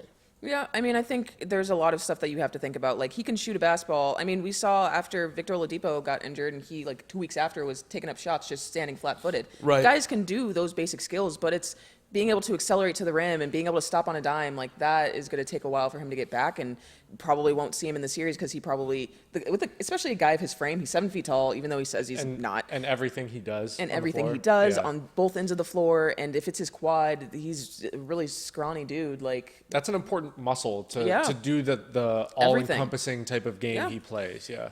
Well, and also, I mean, realistically, the guy's going to be out for well over a month, and you're asking him to step in the biggest games of the year. You may be down in the series and go out there in an elimination game and beat Kevin Durant. It's about as big of an ask as you can have Steph's jumper off the backboard, no good, rebound to the Raptors. I mean, you're asking an awful lot. I mean, the Warriors are here's Ibaka down the lane, gets fouled, free throws coming. That was a light foul, but I think probably the right call. for the 1000th time, we're not showing you the game, so stop asking. Thank you. We cannot show the game. It's all right. I think y'all should have that down by now. Okay, so You'd think. it's okay. People are curious. That's okay. And we thank you all for checking it out here as we are watching the game along with you. And if you don't have the ability to watch it, we're just going to tell you everything that's going on to the best of our abilities as Serge Ibaka has 2 free throws and he makes the first one 51-38. The Raptors up by 13, which I believe is their biggest lead of the night. I think it is, yeah. They were up 12, I feel like 5 minutes ago. Largest lead was 14. Largest lead is 14. 1 point off. Okay. Well, it's about to be Close. 14. And so now 14. This must be updated for that. Yes, 52-38. There we go. Biggest lead of the game. Pascal Siakam, who was dynamite in game 1, 15 of 18, is 6 for 8. 6 for 8. Oh, and he's just and Boogie just Serge. got swatted. Boogie Serge is getting back for everything that I'm Boogie surprised did to that him wasn't in a game foul. 2. You see the lady waving her hand like, get back on defense. Boogie was calling for a goal. Pascal, Siakam for 3. No. Rebound tipped out of bounds. 2. The officials are Everyone's having a pointing in the conversation. opposite direction. Steve Kerr is campaigning. I think he's going to lose. Boogie was exactly right. That was a goaltend. It hit the backboard Yep. first. So the Warriors just got screwed on a Serge bucket. getting toasted again. He had to make Wasn't up for it. Serge a great defender? Is my memory just... No, he is, but He was but back Boogie in- really put him through a blender in game 2 on some possessions. He's a good defender, but he's also he struggled with injuries and stuff, and he's older. It's not like he's a spry guy playing for the Thunder anymore. So, damn, that was not great. Kawhi Leonard with a jumper in the right corner. It's the top of the backboard and goes out of bounds with Steph Curry he's guarding good at getting him. the bounce, but I don't know about the top of the backboard. Hold on. Now I'm doing an AIDS check on our guy, Serge Ibaka. How old is Serge Ibaka? 31. 32. Serge Ibaka is 29 years old. Plays like he's 32. I mean, come on. He's 32. He plays like he's 46. but like I said, he's gone through injuries. So, again, those taller dudes don't bounce back as quickly as a guard. Ooh. And he's also made some positional changes going back between center and power forward at certain points. What is the Serge Ibaka excuse crowd? No, I'm I'm explaining why he plays so unspry. Whatever the hell the opposite of spry He is. was hitting jumpers early in the playoffs, too. Those have gone away. He just is not... Steph, what the hell Did he was really that? think that Bogut was going to jump up there? That was a tough look. There's been a lot of questionable plays here, and that's a charge. See, Kawhi just came down the lane and was out of control. The Raptors had numbers. He put up a lefty layup. They're calling an offensive foul. Draymond his foot is on the back. Not a charge. His foot is in the circle. They missed another call. These are the best officials in the NBA, by the way, that are supposed to be doing this. I got to tell you, to me, this feels like the Raptors, even though they're up 14, they're letting Golden State hang around a little bit here. Which is kind of how Game 2 went at the end of the second quarter. You had Steph go off after struggling in the first quarter, and then comes that 18-0 run in the third quarter, which is obviously the quarter that they're known to go off in. So I'm a little hesitant to say, this is over. Well, and I think it was Quinn Cook that said in his press conference after Game 2 that it really felt like for them the momentum actually started at the end of the second quarter. And you usually don't think about momentum starting then because of halftime and the large break you have. But so I'll be interested to see how the Warriors kind of handle themselves in this next part of the quarter and if they get something going leading up to the third. I mean, hey, they closed out last quarter. They they were down by 5. I mean, the last game they were down by 5 at halftime, then came out, and so if they can get it to single digits by half, Yeah, no doubt. there's no telling what the third quarter is going to look like for them, even if it is just Steph Curry.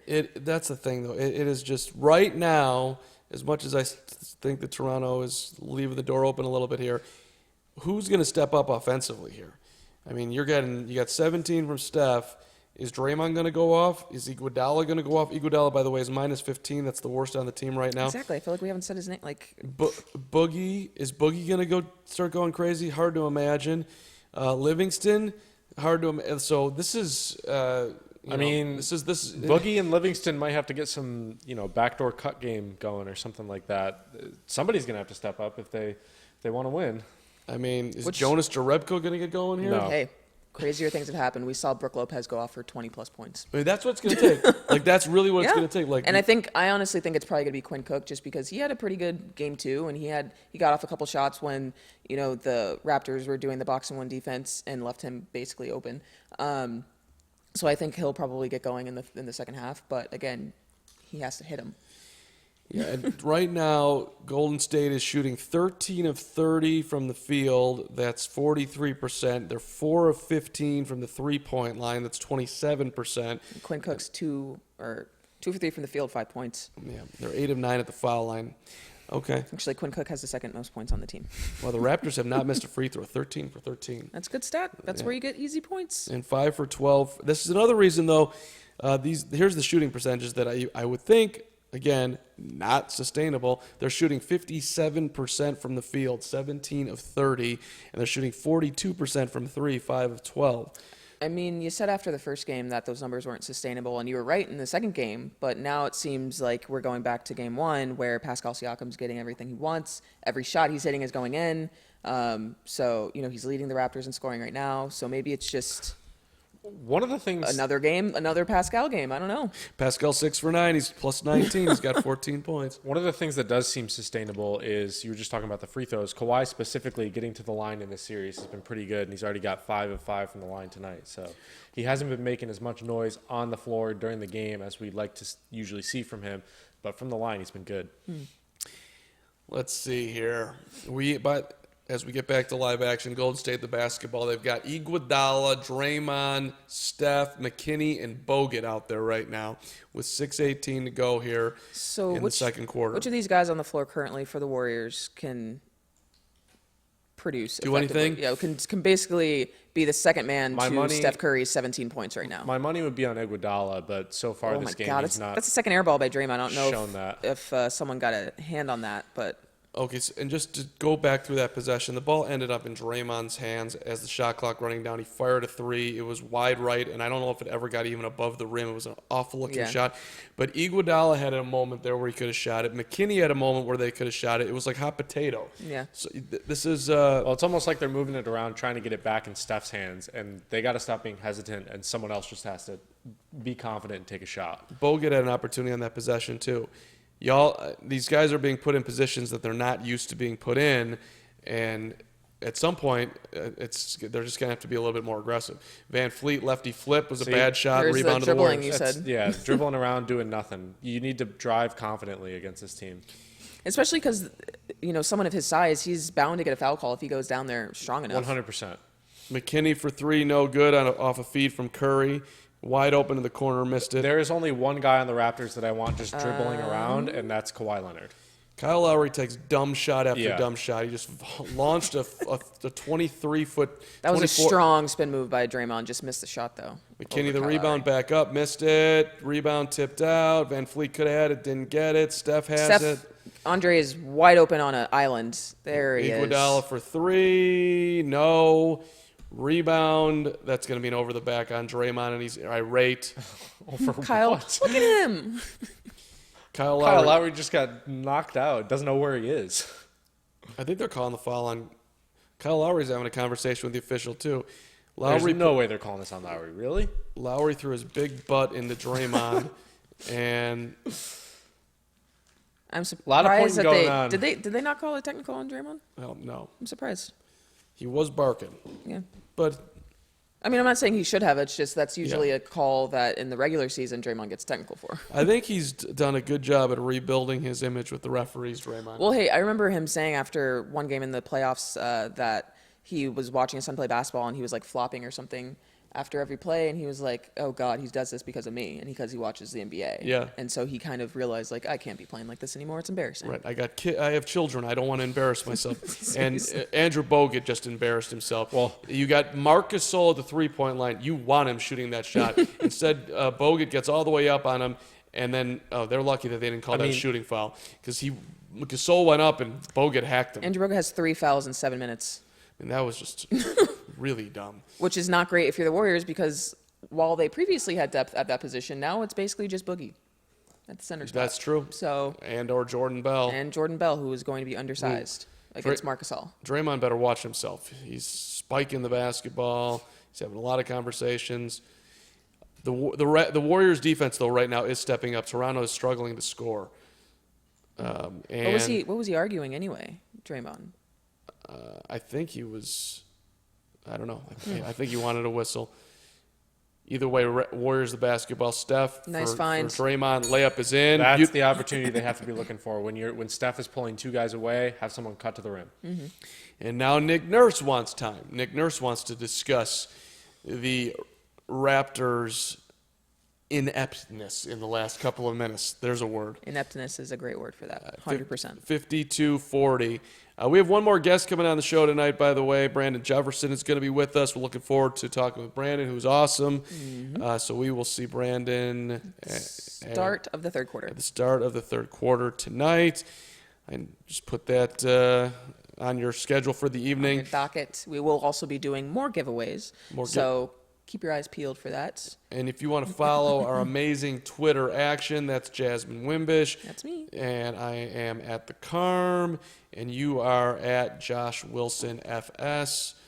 There you go. That's how you can follow us. Beautiful. On the old Twitter world, so we can still be friends after tonight. And by the way, please, if you're enjoying yourself or even just moderately not bored by watching, click the old subscribe button and stay with us as we continue to do this. We'll be with you in Game 4 on Friday night.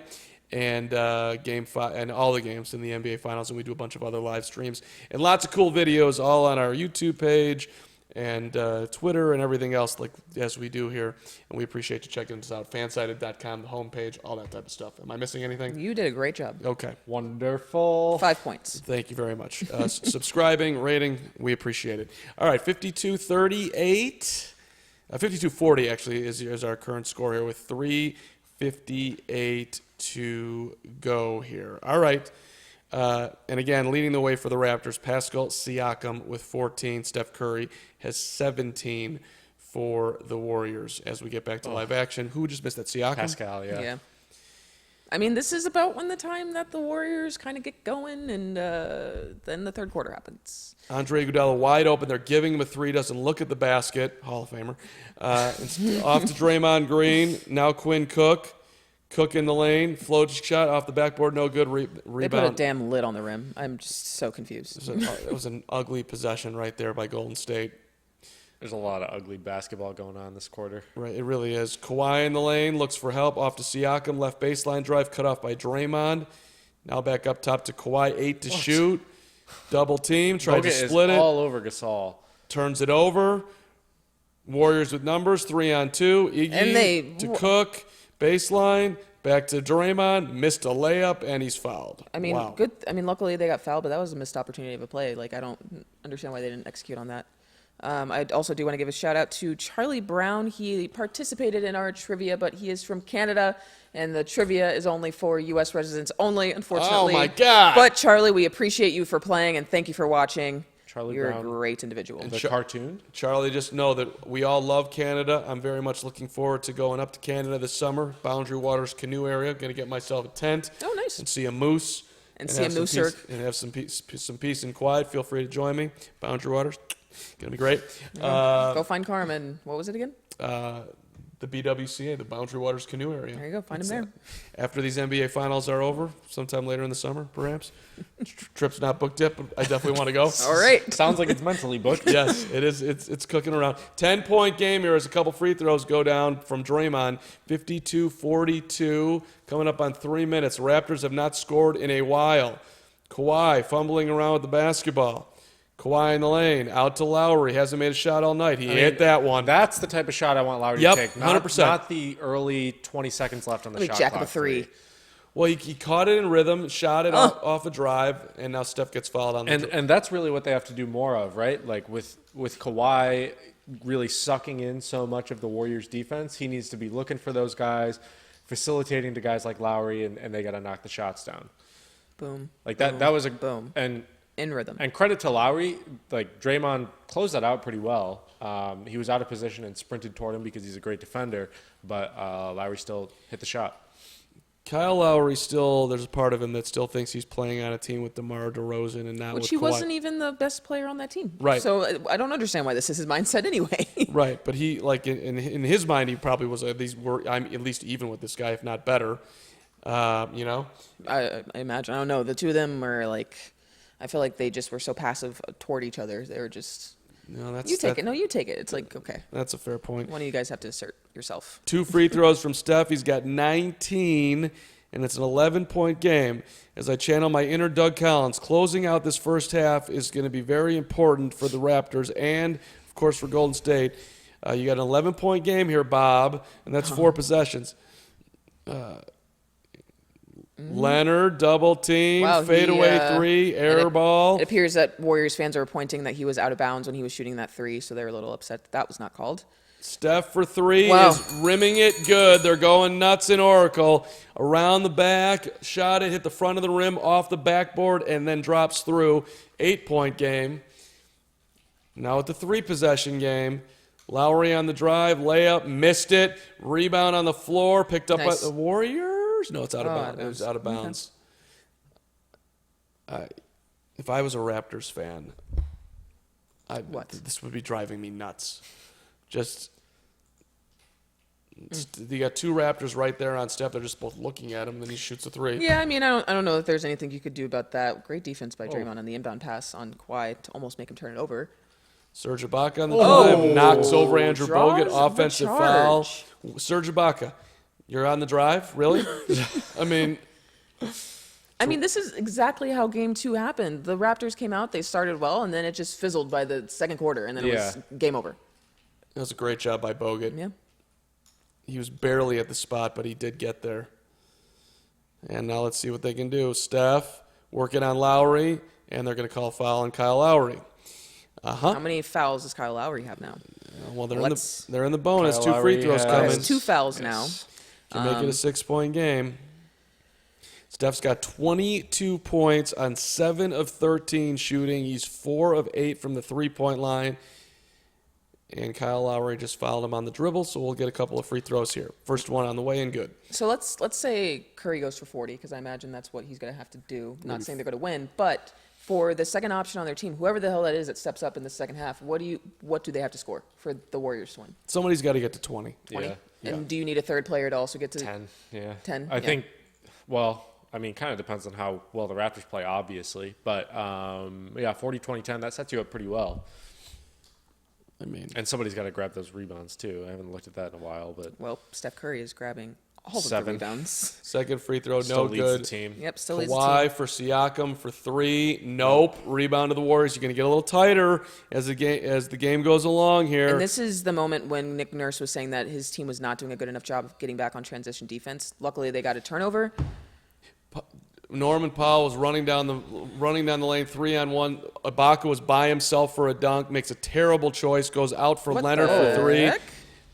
I call that on Can They called Kawhi, that on Quinn Cook, and he's irate. He's saying there's no way that's an offensive foul. It looked like He two basically guys just got kinda ran bum into each rushed. other. He got bum rushed by Kyle Lowry, who he Oh. totally fouled him. they just got lucky. The Raptors just got lucky. Quinn Cook was I'm handing just confused why Lowry, he just straight ran at him. Yeah, it wasn't like he could've was totally screening. avoided Yeah, him. maybe I don't know what that was. That was an odd play. Quinn Cook was dribbling. He handed it off to Steph, and as he kept going, he ran into Kyle Lowry, and they called it an offensive foul. That should have been a no call, if anything. All right, Siakam. He thought on that. Okay. Now an offensive foul on Kawhi running over Draymond. That seems like a makeup call. And Yeah. makeup calls are tough when you're calling it on the best player on the Raptors. That's his second foul. Let's see. I wouldn't have called that either. No. Officials are having too much impact on this game right now. It's one of my pet peeves. 55-48.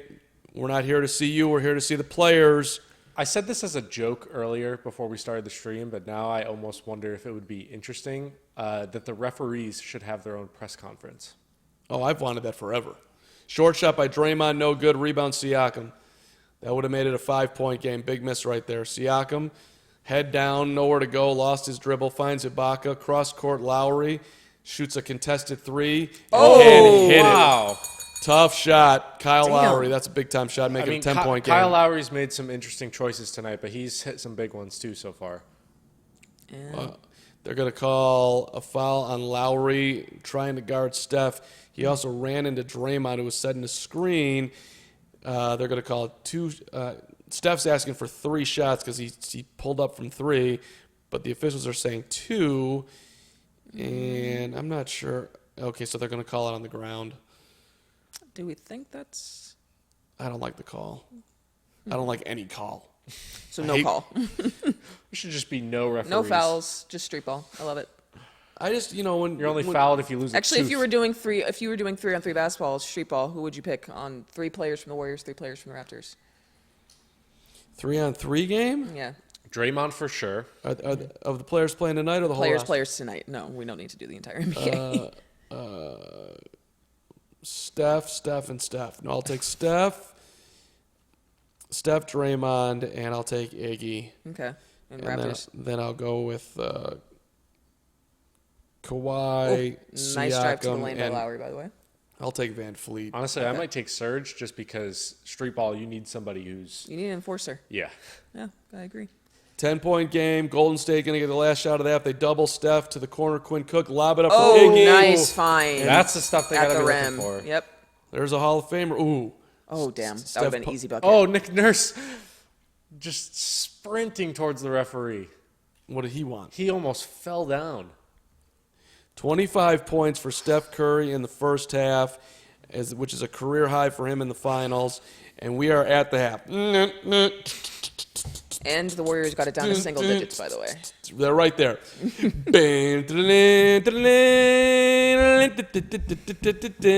Dance at home. All right. Oh my God, it's so unsettling. So okay, let's do good news for Golden State. Toronto scored 36 points in the first quarter, down to 24 in the second quarter. That was a good development I right thought it was there. 19. Oh, no, they finished it off. Never mind. That was a stat that they put up earlier. So, so you improved considerably defensively in the second quarter. Mm-hmm. That trend is going to have to continue if you are going to win the basketball game. Now, they did outscore them by 1 point in that quarter to get up by 8, but it could have been a whole lot worse. It was a 14-point game at 1 point, so down to 8. Yeah, I mean, this is definitely manageable, and the third quarter is the quarter that the Warriors go off. So I will not at all be surprised by the end of the third quarter and the Warriors are down, or the Raptors are down 14 points. And the Warriors are only shooting 26% from beyond the arc. You expect that to kind of progress toward the mean a little bit. Even without Clay, I'm sure they can shoot better than that for the remainder of the game. Yeah. So, all right here, team, as we cascade toward the second half of Game 3 of the NBA Finals. By the way, Beyonce and Jay-Z are sitting courtside tonight. Congratulations to them. I don't know how they could afford those tickets. Pretty impressive move. But I know you're joking. yes, I am joking. Well, now that it is halftime, I think it is time for us to play the We got latest edition. a halftime game here, team. We have a halftime go. game. The What was our latest- song? What was how did we do this? Who tweeted? Who tweeted? Oh, yeah, hold on. I got to say it. Hold on, Richard. All right, sorry. All right, this is the latest edition of Who tweeted that? There it Who is. tweeted that? There it is. Bam, bam. It's a little bit of a play on who he played for. So we are stealing from you guys, NBA at TNT, which we love you, Shaq. Didn't even know that was a thing. We so. love you, Charles. I feel like we're doing. To me, I didn't even know that was a thing they did. So And now it's time for who he played for. Now it's time for who tweeted that. Let's see, Richard. So who tweeted that? So what we're going to do is I'm going to read a tweet. Guess not. No, it does not have a player's name on it. Mark and Josh are going to try and guess who tweeted that tweet. Play along at home. All of these tweets are obviously from the players. Stop looking at my computer. My didn't God, realize you you- cheater. I'm calling Mark shenanigans. cheated. If Carm wins this, I this didn't is see it, ridiculous. but I didn't realize you were going to have it up there. Well, yeah, I have to read it. But it was like in big, Well, yeah, huge it's thing. a picture. I- Anyway, see it? so No, I didn't see it. the first one, Richard, can we throw it up on the board for the folks at home? Kinda hard to first see. tweet. First tweet was tweeted on November 14th, 2018. You can't climb a mountain if it's smooth. Dot dot dot dot can't dot dot climb dot a dot mountain dot dot dot dot dot if dot. it's smooth. it took so long to type all those dots. It did. Can't climb did. a mountain This if it's smooth. is, If it's and I say smooth. this with confidence. Sean Livingston. It is not Sean Livingston. Clay Thompson. It is not Klay Thompson. Serge Ibaka. No. Your guess.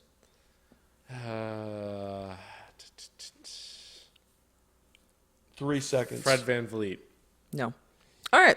So the person who tweeted this tweet is Andre Iguodala, which is so weird. I don't even know. He has some interesting tweets. Can't what, climb a mountain if it's smooth, guys. what does that mean? Yeah, what does Well, you this can't climb a mean? mountain if it's smooth. It's kind of like if it's easy. Like it's like a mountain's this- supposed to okay. be like a. Isn't it- Let's break this down. Is this Dude, I don't know. I have no idea is what this it means. metaphorical? Is he saying like part of hard work is you need some rough edges to I think for so. some learning experiences? You need to go through the journey. I so think is many what he's- dots to just leave open the door for interpretations. I don't know, man. Richard, you got what does that mean? You can't climb a mountain if it's smooth? What are you asking me? Do you know what the? Do you want to give any? I think he's just saying like if it's not a challenge, if that mountain isn't a true challenge, like it's not smooth, or if it is smooth, it's not a mountain. challenge. it's got to be a real challenge. It's got to be a real There it mountain. is. You can't climb a hill and call it a mountain. You got to Richard climb wins. Everest. All right. Speaking of Everest, Fair enough. Tweet number 2. He's saying challenge yourself. I got you, Andre I have Iguodala. climbed many hills and no mountains in my life. Tweet number 2, please. Tweeted on July 11th, 2014. Random dude at airport comes up to me and says, "Man, I thought you were French Montana. I was just about to ask you for your autograph." LOL. Who looks like Fred? Random dude at airport comes up to me and says, I've seen this tweet. I just can't Man, I remember thought it. you were French Montana. I was just about to ask for your order. Can I look up French Montana? You can look up French Montana. That is I your absolutely- lifeline. Wait, I think I know Carm's who looking this up the is. tweet. French, Danny Green. French Danny Green is the correct answer. Boom. You know how I did Wilson this wins. He told this story on his podcast one time. There too. you go. You listen to the Danny Green podcast? Occasionally. What's Danny If he's Green's got a podcast? good guess, it's called the Green Room. The Green Room? Yes. By the way, a great podcast is On the Mark with Mark Carman. On the Mark with Mark Carman. If you want more of me, I'm really happy I was able to lob that one up for you. And Thank you you. were able to slam it home. There we go. we got all sorts of NBA guys on there, NBA fans. We got who do I There's got? I links got a in the Richard chat, Jefferson. I got a Tom Thibodeau for you. I got longtime assistant Andy Greer on there for you. Who else? Got do I B.J. have? Armstrong. I got B.J. Armstrong on there for you. I got all sorts of stuff. Who else did I talk to around that B.J. Armstrong thing? Whatever. Ton of stuff, and also other sports as well. Basketball people. On the Mark with Mark Carman, iTunes, whatnot. That's a Danny plug. Green looks nothing like French Montana. No, by he the does way. not, which is also weird. Tweet number 3. He's like a 3. This one's gonna be hard to see. Montana. Tweet number 3 is a bit hard to see, but I wanted to throw it up because of the photo, because it is from Space Jam. Tweeted on December 13th, 2018. Have you seen them? I think they took something from me. And if you don't get the reference, it's the what are they? Greatest movie of all time. Space Jam 2? No, it's not Space Jam 2. That doesn't exist yet. It's the what are they called? The little Monstars. There we go. It's the Monstars Monstars. stealing the powers of the NBA players, Charles Barkley, Patrick Ewing, all of those people, and then they become the actual Bones. Monstars. So on December 13th, 2018, this player who's going through a bit of a slump tweeted out, "Have you seen them?" Typo. I think they took something from me. So who would have a good sense of humor about struggling? I don't know, but Wilson, stop looking up stats. 28. I'm Stop looking at up player stats. names. I'm forgetting who's on the team. You said 2018. I'm going to go with 2018. Kyle Lowry. Not Kyle Lowry, but that is a good guess. I'm going to go with Serge Ibaka. Not Serge Ibaka. I'm going to go with Sean Livingston. No. I'm going to go with Andre Iguodala. Nope. These are some Can't be that. You've already trash said answers, it. Carm. Apparently, I'm the only one guessing here. Wilson, what the hell, I'm man? thinking. Less thinking, more talking. I'm going to go with Quinn Cook. Nope. He's going to win it, by the way. Just by virtue of getting so Yeah, many 'cause you're guesses taking in, forever. he's Damn, stuffing. guess. This is ridiculous. Definitely not Kawhi Leonard. I'm going to go with No. Klay Kawhi. Thompson. Nope. I'm going to go with. You guys are never going to get this. We're never going to get it. Just Marc name Gasol. the roster. Marc Gasol it is. Yes. Marc Gasol tweeted this. And actually, Wilson, you liked this tweet, which is funny because when I was searching for it, it shows you who you know that liked Yeah. it. I had to black that out. Otherwise, you would have known. Liked that tweet. Do you have a problem with me liking that tweet? I think it's a little bit of a weird tweet to like. I'm going. Don't you think that's a little? I mean, my bar for liking a tweet It's is pretty very low. low. Final tweet of the night. The score is tied 1-1. who he tweet for? No. Who On tweeted the that? who tweeted that? Question number 4. All right. Tweeted on April 14th of this year. Greatest comeback story in sports. Congrats, Tiger Woods. Let me hold one of those 5 jackets one time. Steph Curry. Steph Curry it is. Mark has finally won a round of Dang who it. tweeted that. The score is now 1-1. Can we see the scoreboard? I was please? gonna guess would Steph just- too, but Carm I got just, it. Carm just got it out ahead of me. He was really on the money there. Now, Steph loves Tiger. the official who tweeted that that? scoreboard is now tied 1-1. Wilson Look at that. and the Carm man. tied up. This is riveting stuff. Wait, can I see the scoreboard, please? Ooh, yeah. Is this a new purchase for a fan? It is site? not. No, We we've found it had that, today. Carm. And actually, when we found it, it already said who tweeted that. I like that yours just Wilson and I am already my Twitter at the Carm. Well, yeah, because it was fitting. Right, because I figured you'd like that. Listen, But don't slide it down flat because it'll get all over you. right. 'Cause it's we chalk. got it. Congratulations to me. Congratulations to Mark. Yes. Yes, and to Nick Nurse. And He's also coached the to Rio Grande Valley Vipers, the Iowa Energy, the Brighton Bears, the Oklahoma Storm, the London Towers, the Manchester Giants, the Talindus Oosterdanis, the Birmingham Bullets, the South believe- Dakota Somethings, the Grandview Somethings, the Derby Storm, the Northern Iowa. I believe And- with the Vipers, Danny Green played for them once. Is that right? Go ahead, Jasmine. And also congratulations, since I was trying to piggyback off that, but I couldn't get in there. Congratulations to our official winner of the mug that we gave away, our Everest mug. That goes to James Lorea II.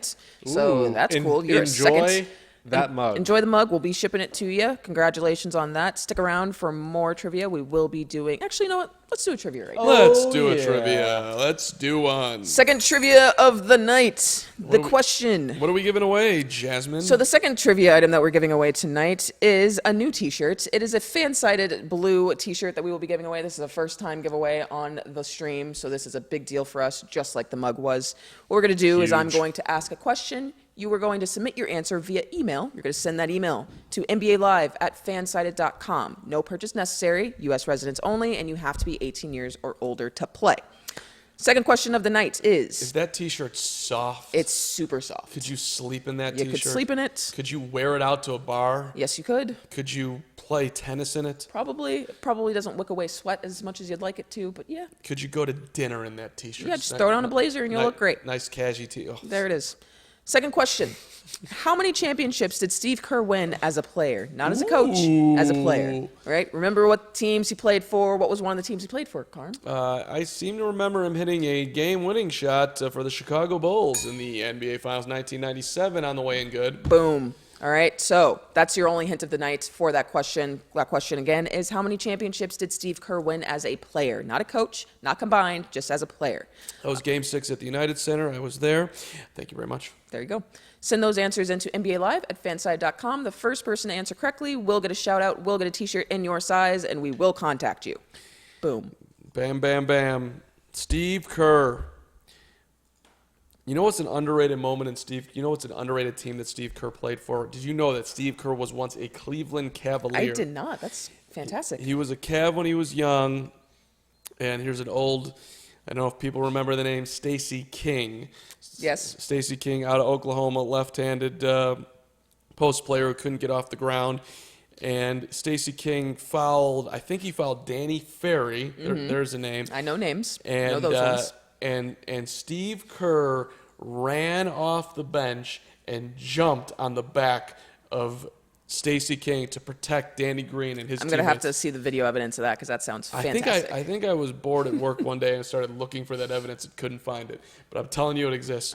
Also, I forgot to mention this before I did the question, but don't put your answer in the chat because that's not how you win the game. You got to send your answer to NBALive@fanside.com. If you put your answer in the chat, you gave the answer to someone else who probably wants to send an email. So put your answer in an email, send it to NBALive@fanside.com. First person to respond will get a response from us, and we'll shout you out in the chat.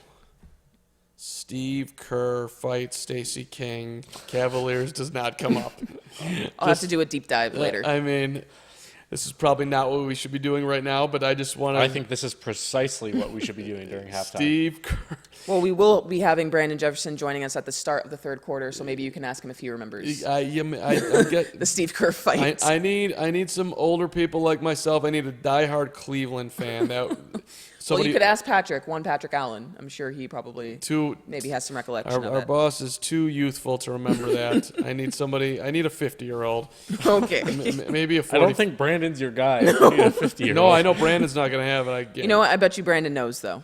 Brandon's Brandon's a very knowledgeable basketball fan. So. All right. If anybody in the chat remembers that moment in time. They don't. They don't? Not I don't know. I'm He's just totally making a guessing. sweeping generalization. I mean... It's got to be out there somewhere. The next time I get it in front of Steve Kerr, I'm going to ask him that question, which won't be tomorrow. But like, oh, okay, is this a common occurrence? I see Steve at least once every year when he comes into town. Come on, he's my buddy. Steve Kerr, always incredibly respectful to the media, one of the best in the land. He is very. I love listening to his post-game press conferences. He's very well thought out when he gives answers. He's never short. He's just he's a good-hearted Steve Kerr. All right, let's remind you of some of our halftime numbers here. As the Warriors are trailing by 8, the Raptors ran out to a 14-point lead in that second quarter. Wow, I can't believe the Cubs paid Craig Kimbrell 3 years, $43 million. That's insane. Congratulations. For baseball fans out there. It's an avocado. What a moronic signing. Okay, Kyle Lowry is now leading the Raptors with 15, which is Look at that. Which is amazing because I thought he actually played a bad half, but I mean, the numbers say differently. Points and, playing well does not equate. So you could put up 40 points and have a crappy What are these shooting night. dancing lights? 15 for Lowry, 14 for Siakam. Lowry's 5 of 8 from the field. That's big-time efficient. So Siakam is 6 for 12 after starting out 6 of 8, so he missed his last 4 shots of the half. Marc Gasol is 3 for 7 with 8.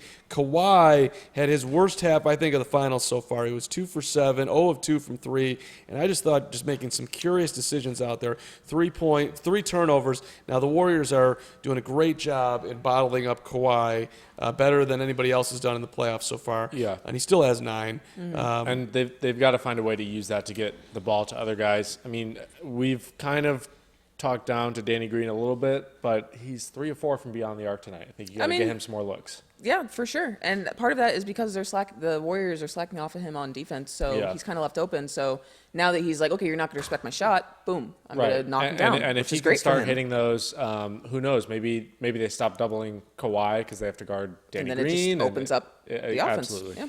And leading the way for the Golden State Warriors is Steph Curry, which is no surprise, but he's having quite the game so far. 25 points on 7 of 13 shooting, so on pace for 50, which is about what he's going to need to do, you would think, to win this game for Golden State. Nobody else in double figures. 7 points for Draymond Green, 4 apiece for Sean Livingston and DeMarcus Cousins, 3 points for Alfonso McKinney. I'm sorry, I jumped over you, Quinn Cook, who has 5, and then a bucket for Andre Iguodala. Free throws for Marc Gasol as we get going here in the second half as he makes the first one 61-52. Let me know when Brandon is there. We're going to have Brandon Jefferson to start the third quarter here. So do you think that Toronto will be able to maintain this lead and kind of pull out this game here? Or do you think that the Warriors are going to have a typical third quarter and then someone's going to show up for them? I'm going to bet on I'm betting on the Raptors, but apparently we're losing. We got a situation here with some batteries, perhaps, or Wilson is just breaking things. One of the two. Richard live on camera, which is always awesome. On the drive, Kawhi, layup good. Beautiful feed from Siakam. Raptors, this is huge right now, by the way. Richard, still not working. Do you know what you're doing? Yes, I don't think you do. Do you? It's on now. No, Oh, it's feed not. down low to Boogie in the Okay, post. okay. Steal by Fred VanVleet. Great defense by him. Can you hear? Make sure it's on mono. There you go. there we go. Okay. I'll we'll try not to break My anything else. goodness. No promises, though. There you go. Just don't touch anything over there. Just don't. Nothing. Let I'm calling him now. Oh my God. Let technical Carm come to the rescue. I know exactly. Technical Carm on the first day when I started working here, I asked him what the Wi-Fi password was. He didn't know Well, it. who would know that? I've been here too long. That changes by the moment. It the hasn't same. changed since 2014, I Yeah, don't think. so I forgot. Like, why would I need to know that? Ask somebody who pays attention. What did I actually say? Technical Carm. You said I Not don't knowing- think I'm. You said I don't think I'm the person to ask that question to. So I asked Richard. Not knowing the Wi-Fi password has nothing to do with technical. That's just memory.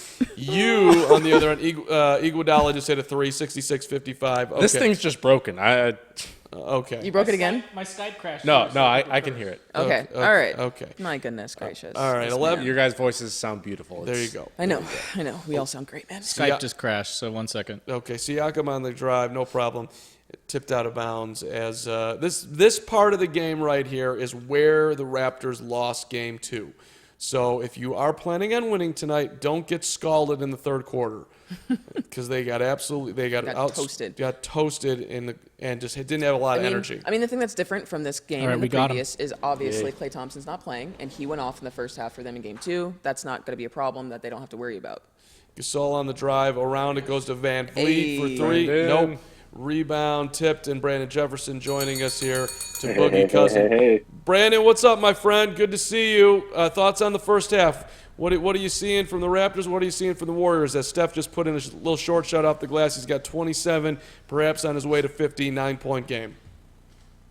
The Raptors, I think, have blown a huge opportunity. Yep. I know they went on a quick 4-0 run to start the third quarter, but this easily should have been a 12, 15-point lead for them at halftime. They can kind of not coast, but, just not worry too much about what's going on to start the third quarter. But they somehow went another 4.5 minutes without scoring. This is not the same Golden State team, so obviously there's no 18-0 run because of it.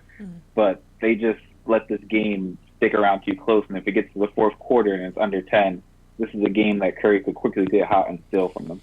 Curry getting behind the defense, Boogie finding him, layup is good, 7-point game. Toronto in the possession before that, nobody coming to the basketball. Pascal steps out of bounds, turnover. I mean, experience is a thing here, is it not?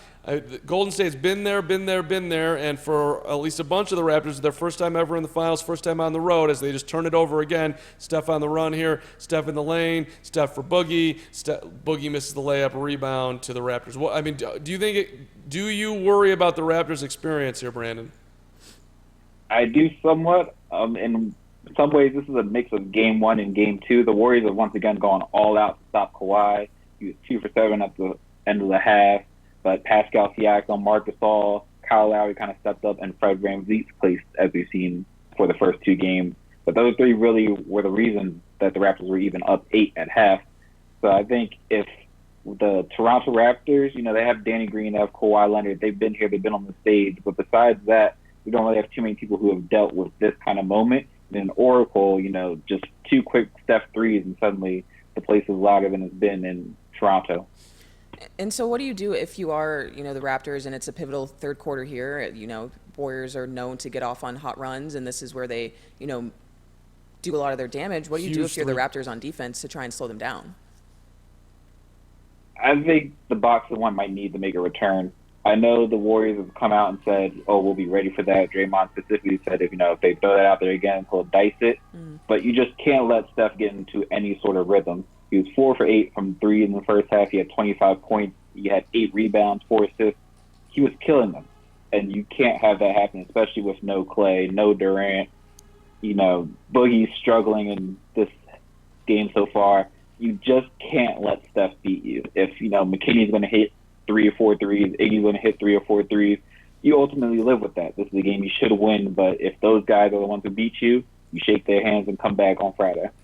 Kawhi at the line shooting 2 free throws here, misses the first. It's a 10-point game. Kyle Lowry with a big 3 from the right corner. Brandon, Raptors so far in the series leading the points in the paint battle and tonight as well. Is there anything to that? Any way the Raptors can use that to their advantage against the Warriors? I think the biggest proponent of that is Pascal Siakam. We've heard a lot about him from Game 1, and I kind of doing the same things in Game 3. He really likes to attack quickly in transition, and from with like 6 feet and in, he has these little flipped and quirky little up and under moves, or he slows down. Everyone thinks he's going to speed up. He's making those shots, and when he's making those, it's really hard for this Warriors team to guard, especially with no KD and with Iggy being tasked and Draymond being tasked with shutting down Kawhi. If Pascal can keep it going in the interior, that's going to be huge for them. Marc Gasol, too, tonight actually started off in the perimeter. I mean, not the perimeter, in the interior, and that paid dividends early. If those two can kind of, make the paint their home, that's going to go a long way for Toronto tonight. And I read your article about the Warriors' big third quarter in Game 2 and how the paint touches were huge for the Warriors and getting them going. Even if they weren't scoring in the paint, you still think that is going to be big for them moving forward? I definitely think so. A lot of teams have tried to take away the perimeter for Golden State. They have such great shooters and Steph, Clay, KD.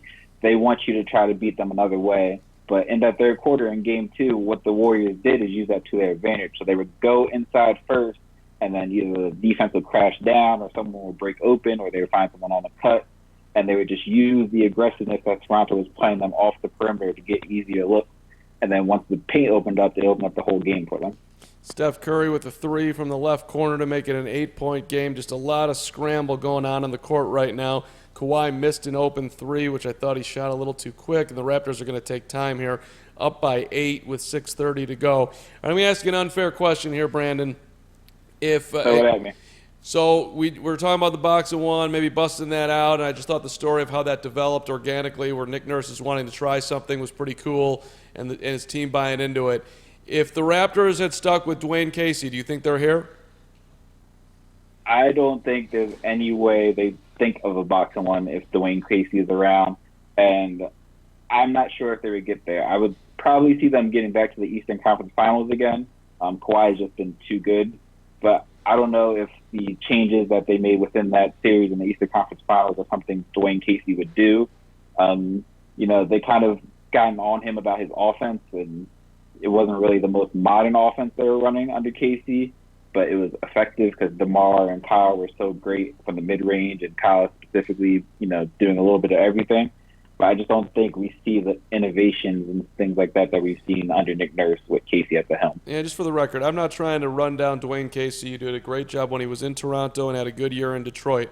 But what I am trying to do is point out that Nick Nurse may be a budding elite coach. I mean, he has put in his time, and I think it's super impressive what's going on here. To come back from 2 games to none down, credit goes to the players first, second, and third.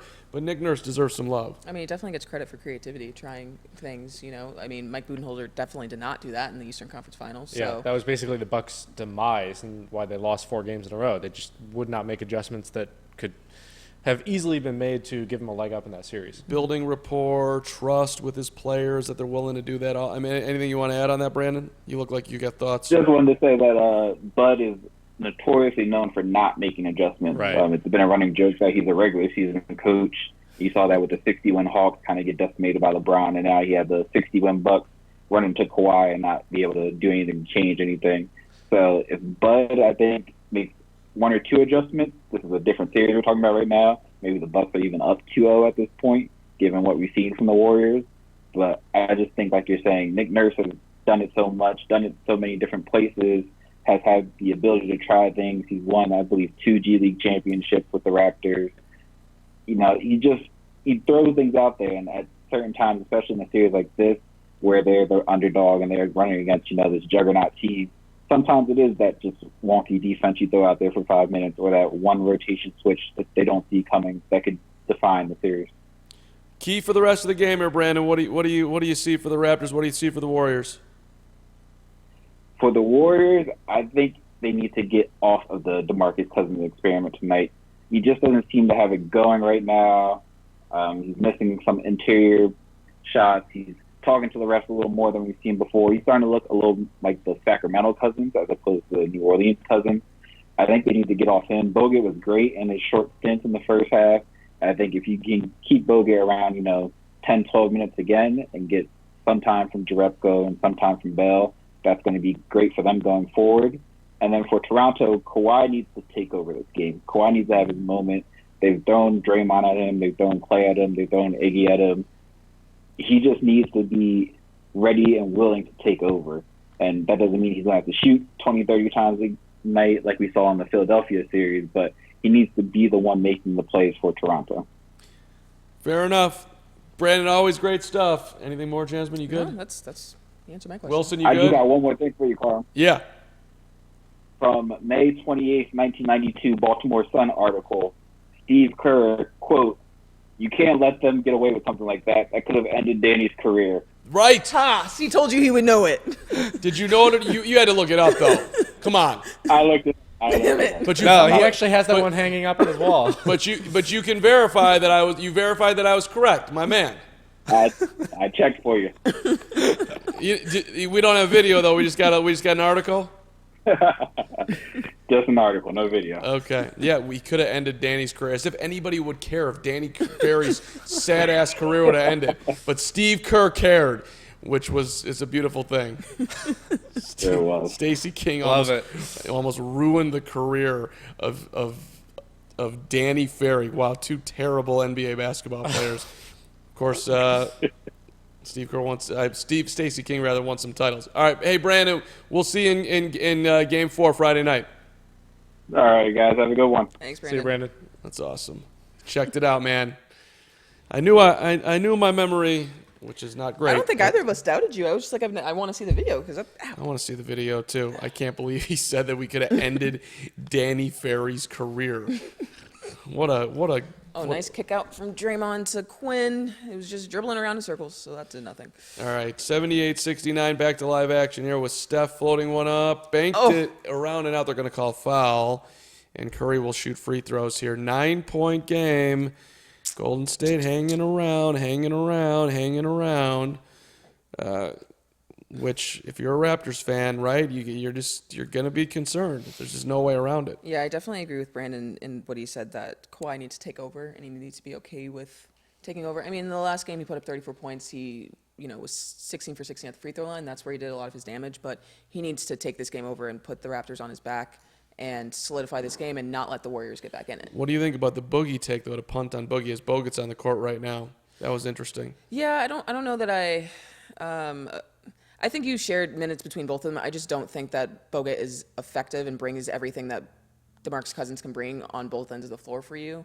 So I would still be going to Boogie if it was me, but obviously they have experience using Bogut on these championship teams, so they probably feel a bit more comfortable because he's been in their system before. But I still think that the performance you got from Boogie last game is at least it earns something for me in him being able to play in these big moments. Siakam hesitated in the post, got his shot blocked. Warriors ran the other way. Oh, that did not look like it was going in. That was a tough shot by Someone lost a shoe. Lost shoe. Vanvleet, Iggy lost his shoe. Siakam hesitated in the lane, got it swatted. Draymond ran the other way, banged himself into Gasol, wanted an and one, didn't get the call, but did make the layup. That made it a 7-point game, and now VanVleet coming back with a jumper to make it a 9-point game. Steph misses a 3. Bogut the rebound. Warriors will get another crack. Iguodala for 3. Nope. It was a contested 3 rebound to the Raptors. Okay. I mean, Kawhi for 3. There it Yes, that's a huge shot. I mean, the Raptors are already playing so much better in the third quarter than they did in Game 2 in the third quarter. So Kawhi has 20 points, 6 of 12 from the field, which is far better than what he shot in Game 2 as well. And the Warriors will take time with 3:23 to go in the third. Steve Kerr smiling at Mike Brown. Wonder what they're smiling about. What do you think? You gotta, I guess, in the moment, you want to keep it somewhat light. Maybe they're smiling at the shoe on the floor. I don't know. Which is like 2 plays ago, which would be such a remember that shoe that just flew off? Well, 2 plays yeah. ago? Things aren't going well. Maybe you have to call something else out to give you a smile or something. Man, I don't know. Make you feel a little warm inside. This does feel like, if the Raptors can have one more good push, you gotta question whether the Warriors have enough firepower to come back. And also, I don't know, maybe I think if the game gets to a point, you rest Steph because, you're going to have Clay who's going to be out. And so, just like you said, does Clay play in the next game? You pull out Steph so that he doesn't get hurt as well. But also, if this game gets unattainable, why have him out there? Right. Well, we're still a lot of basketball left, but yeah, there is going to be a point where they're going to have to make that decision. And I'm just saying, if this gets out of control in the next, I would say at the end of this quarter and then 4 minutes into the fourth quarter, and the Raptors are just killing it, Kawhi's going off, Siakam, whatever. I think you punt on this game. It would be a lot, I think, in Game 3 for them to basically the Warriors just roll over and say, okay, we'll just try again next game. But it's a decision for sure. They're going to have to make it. I mean, see your future, be your future. I get where you're going, but we're not there yet. We got a 12-point game. That's 4 possessions. That's 3 really good screens, and all of a sudden the Warriors are right back there. Right, for sure. I'm not saying do it now. I'm just saying if 5 minutes from now that they're down 25 points. Let me do some math here. Draymond's 3 for 10. Mm-hmm. Boogie is 1 for 6. That's 4 for 16. Livingston is 1 for 4. That's 5 for 20. Jerebko is 0 for 2. That's 5 for 22. McKinney is 1 for 3, 6 for 25. And then you got some guys doing Iguodala's 4 of 7. Bogut's 1 of 1, and Cook's 2 of 4. But you got a large portion of the Warriors that are shooting about 25%. Yeah, I mean, I'm looking at shot charts now of different Warriors players, and outside of Curry, there's nothing right now really that they can rely on. So if you're pulling Curry out, the game is over. I think. Well, right. If you're pulling him out for an extended period of time. Well, and that's the other thing. How are you going to manage whatever rest you're going to get him here with 3:23 to go in the third? You rest him and start the fourth. Where are you? It's where are you going to be at that point? The Raptors are shooting 52% for the game on 28 of 54. Golden State is shooting 41 on 24 of 59. The Warriors are 8 of 25 from 3. The Raptors are 11 of 25 from 3. The Raptors the foul line are just ridiculous, 16 of 17. And the Warriors are ridiculous at the foul line, 15 of 17. I think that's what if I remember the first 2 games, there's only a few missed free throws between the teams as well. Yeah, Great free throw shooting. Kawhi went 16-16 game 2. So. Yeah, and 6 of 7 tonight. Mm-hmm. Yeah. I do want to announce our winner for our second giveaway of the night goes to Neil Kousing. Neil Kousing, congratulations! Great you won work. the fan-sided T-shirt. We will be shipping it to you in the size of your choosing. Congratulations, Neil. Wear it out. Wear it to bed. Give it to a friend. On Twitter. Take a pic. Wait, say that again, Richard? I want them to take a pic and tag oh, us yeah, on Twitter. that would be awesome. Take a pic and throw it on Twitter. We will retweet you and give you all sorts of love. You wearing the shirt, tag fan-sided, we'll give you a shout-out. Beautiful pass from Curry to Bogut as 2 defenders ran at Curry, and Bogut had set the screen. Bogut went to the bucket. Nice pass, easy layup, 10-point game, 83-73. Okay. Right. Well, Lowry being guarded by Draymond. Around an Ibaka screen. I don't think he needed the screen. That was a weak Ibaka screen. Yeah. Leonard for 3, in and out. Rebound to the Warriors. Here they come with Steph Curry. Left-handed dribble, left of the key. With the terrible defense. Double teamed off for Bogut. Short shot in the lane. Good. Tough shot by Andrew Bogut. With the left hand. See, if Ibaka didn't have to come over there and help Danny Green guard Steph Curry, he would have been there to play some defense. But the Raptors have made it very clear they don't want Steph going off. Yeah. So... Kawhi fakes a 3, gets it back in the lane, nearly traveled. Lowry fakes a 3, gets fouled. No call. No, they'll call it. Yep. All right. Fouls on Draymond. That is number 2. Is that it on Draymond? Wow. Everybody's been staying out of foul trouble this evening, which is... Number 3, okay. You've got Kawhi with 3, Marc Gasol with 3, Kyle Lowry with 3, Danny Green with 3. And... Draymond's the only. Well, Draymond and Andrew Bogut both have 3 fouls. Bogut has had 3 since his 8th minute in the game. He played or something? 7. He played 7 minutes and had 3 fouls in those 7 minutes to start the game. It's a great per 36 foul rate. Pretty rough. And there you go, Danny Green knocking down a 3. Wow. Got to get him the ball tonight. He's clearly feeling it from beyond the arc. Well, it's interesting. They started the second half. They started Vanvleet and not Green after going 3 for 4. I'm not exactly sure why. I'm sure there's a reason. He's not been really tremendous on defense. Yeah, he's had some huge missed switches this whole series. He found him in the corner.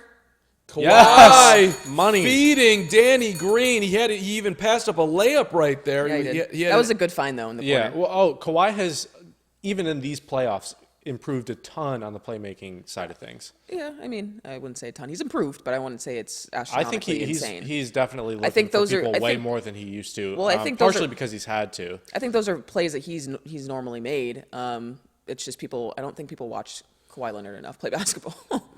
This is a lot of runs right now. I mean, you call a timeout, they come out, they get the first 2 buckets after the timeout, get it down to 8, and now 2 huge threes from Danny Green to run it up to 14, and then Kawhi fouled on the drive, and the Raptors have a chance all of a sudden to be up 16 here with 1:33 to go in the third quarter. Danny Green with 15 points. Everybody in the Raptors starting lineup has now was already in double figures. I mean, this feels big right here, right? I mean, 15-point game, 16-point game. 16-point game, and we're still in the third quarter. There's a minute and a half left to go. And Kawhi the Raptors are gonna have the luxury of resting Kawhi for Start of the fourth with a big time lead. 3-4 minutes. What does Steve Kerr do with Steph to start the fourth? We'll see. Can Golden State make a little bit of a push here to get it back down? Inside Curry for Oh, a I thought he was layup. going to dunk that. Oh, my God. What a pass from Bogut. Great find. And wow, see, this is where Kyle Lowry just doesn't know what he's doing. Read the room, Kyle. Come on. Danny Green open 3. Nope. Rebound tipped out. Tip from. Oh, man. I don't know why Fred VanVleet didn't run to it because he could have easily gotten it. That was a lack of effort play. I mean, you're not trying to still Kyle Lowry. I don't understand why You're not trying to stall the out the shots game, that he shoots. but like I don't need you shooting a 3 with 22 seconds on the shot clock and you're up by 14. Like, what are you doing? Against the defending champion Warriors who can decimate you in a moment's notice. Like, come on. That was another nice feedback from Kawhi to Serge Ibaka, who missed a short shot in the lane, and they're going to foul on the Warriors, who can't get a rebound.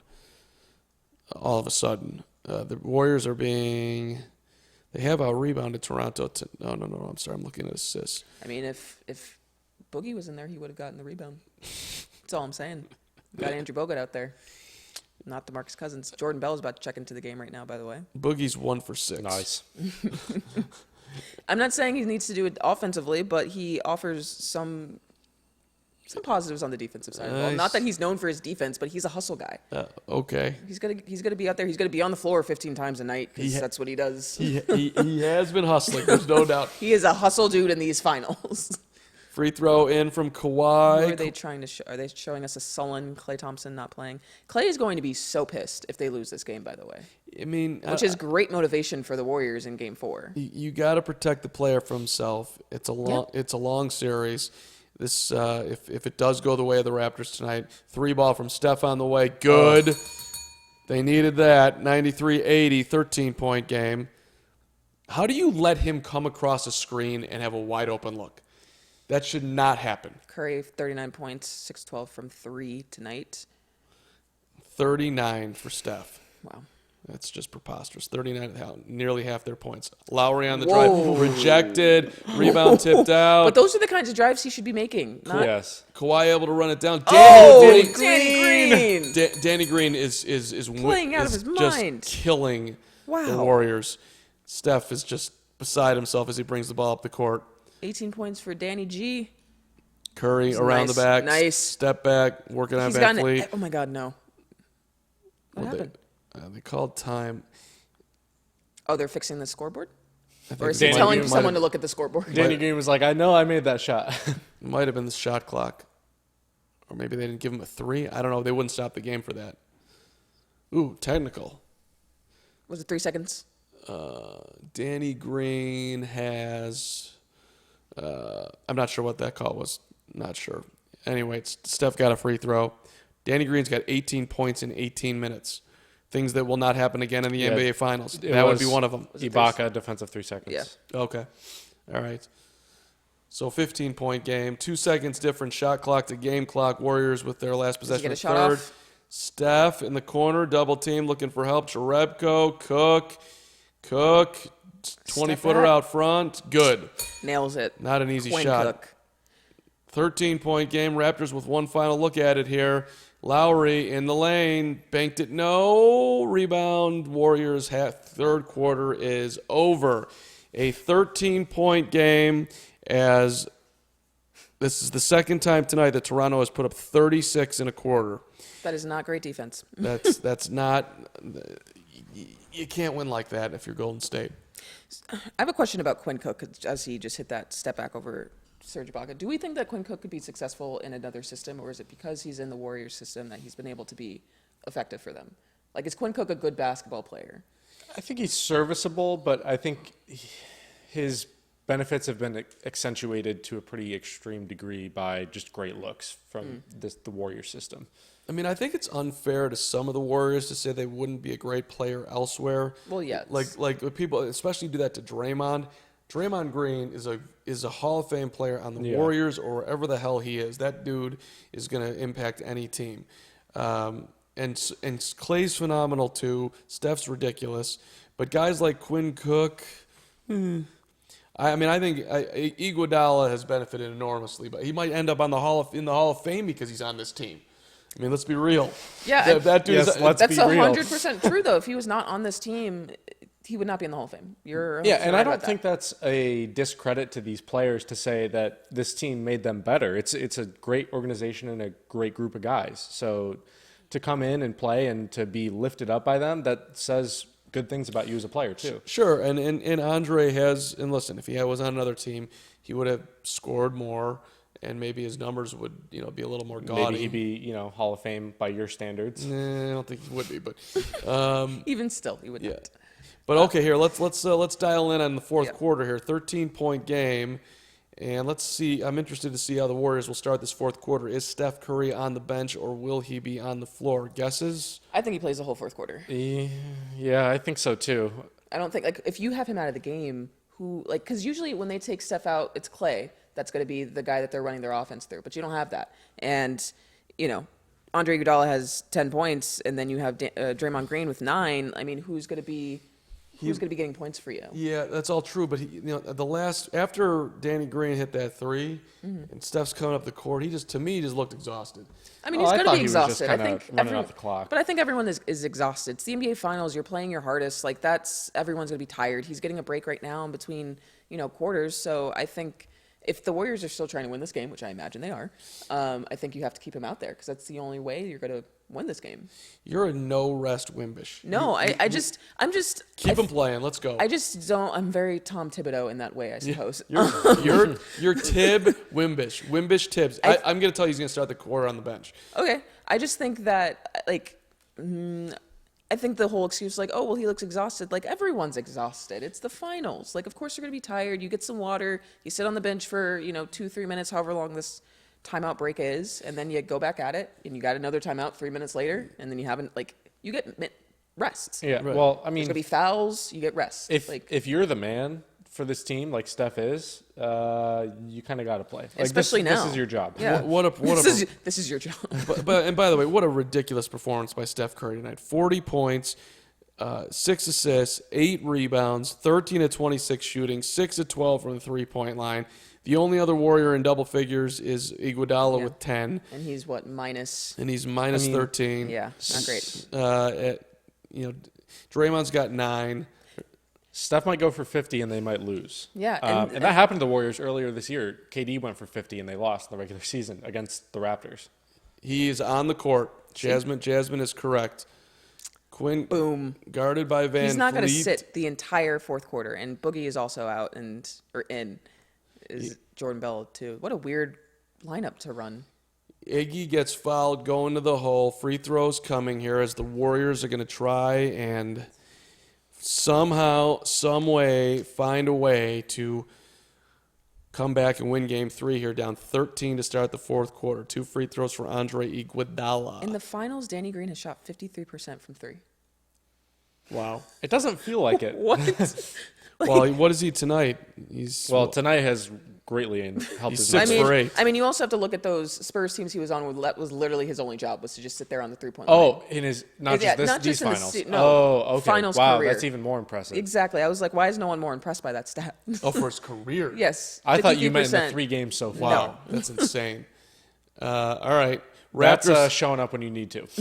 Raptors have Vanvleet. Danny Green for 3. Nope. 50%. That just lowered his percentage. Rebound to the Warriors. Wide Quinn open. Cook, baseline jumper is good. Quinn Cook wanted a foul, thought he got hit in the face. It's a 10-point game. I think I said Quinn Cook needs to show up, and that's a good sign. Obviously, he's got 9 points. It's not great, but they're only down 10. That was a big shot right there. Just Well, I mean, we did say Steph needed 40, somebody needed 20, and somebody needed 10. Andre has 11. Quinn Cook has 9. So Quinn Cook has 11. Oh, is that- huge block. That Huge. wasn't. Did that not hit the backboard first? No, I don't he think got it did. that one. Okay. Quinn Cook had a layup, and Danny Green got him from behind. Green now driving on Steph. Layup, no, kick Swing it out. Swing. Oh man, you man, took he- too long. Serge Ibaka Surge. Now Siakam in the Traveled, lane. by the way. Turns it over awkwardly. Warriors run out. Cook in the lane. Cook all the way to the Here it hole. come- Layup blocked Oh. again. Or did That he looked just like shortchange goaltending. it? No, I think he blocked it. I mean, I can't tell with these. Serge got it. Serge Ibaka ran We up could the court replay 3 that. times Just and- single play right there. Oh, we could use about 3 replays right now. A lot of action Both here. blocks. So here we go. Cook layup is swatted Okay. beautifully by Beautiful Danny clean Green. Cook. And then here's the next one. Cook layup. Okay, so I thought he just hung it short. I was like, well, that's odd. Now what are we checking? Those were both very borderline goaltends. The I ball think the was first close one to on its wasn't. way down. I think they were clean, though. Yeah. So 10-point game. And they're sorting through things on the court. Kyle Lowry's not happy about something. I'm not sure what he's upset about. Warriors will keep the basketball. Quinn Cook inbounding. Here comes Steph around the screen. Double screen, catches it, double teamed, looking for room, fires up a That's a 3. foul. They call the foul. Oh, my. Serge Ibaka, acting like Serge Ibaka. That's a good way to describe it. I mean, just not. But how would you describe it? I would describe that he's being a little overzealous.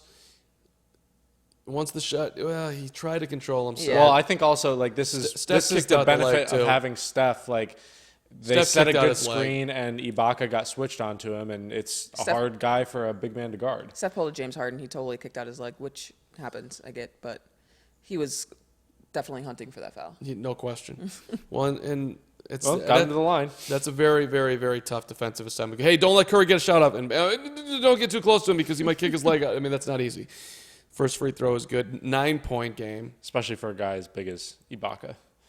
Yeah, and you can't really control your Yeah. body as well. 90 seconds in, they've cut the 13-point lead down Wow. to maybe 7. Second free throw, it's an 8-point game. They put a stat on the screen that said Steph has 41 points, the rest of the team has 46, by the way. Oh, what Kyle Lowry was complaining about is he saved the ball inbounds, and as he saved it inbounds, it hit the official who was standing out of bounds, but the ball was going to actually end up in play. And the ref Official is called it part of the other field way. of play, though, right? Yeah, but get out of the way, official. Don't let that ball hit you. All 3 free throws good. 7-point game. Here come the Raptors. Vanvleet, Oh, Lowry. Lowry on a screen. Lowry, Ibaka, open Oh. jumper. I want you shooting that if There I'm it the is. Warriors, and he made it. Big You can- shot by but Serge. But if you're the Warriors, you do live with that shot. All day. I love that shot. Steph triple team. Steph in the corner. Off for Boogie. Boogie Boogie. traveled. Didn't call it. Iguodala for 3. Nope. He takes a really long time to load up his Yeah. jump shot. I've never really realized that before. He wasn't sure if he wanted to shoot that one, it looked like. But then he did fire it. Pascal, who we haven't really heard from in the second half. No, not as much. Van Vliet, nope. Thought about a 3. 8 to shoot. Raptors running a little clock here. Lowry around a screen. Off for Ibaka. Wow, Green nice for 3. find. Open shot. That's Off. off. Rebound Ibaka. Short shot Wow. back up and good. 2 nice plays in a row for Serge Ibaka. Back up 11. And really strong defense there from the Warriors. So the Raptors are doing a nice job being patient, waiting for their looks. Boogie. Biggie. Oh, my God. I think he also traveled again. Boogie caught the ball in the post, started running with the basketball, missed a layup. What do we got? They called it timeout. timeout Toronto. Boogie has no lift. No, he doesn't.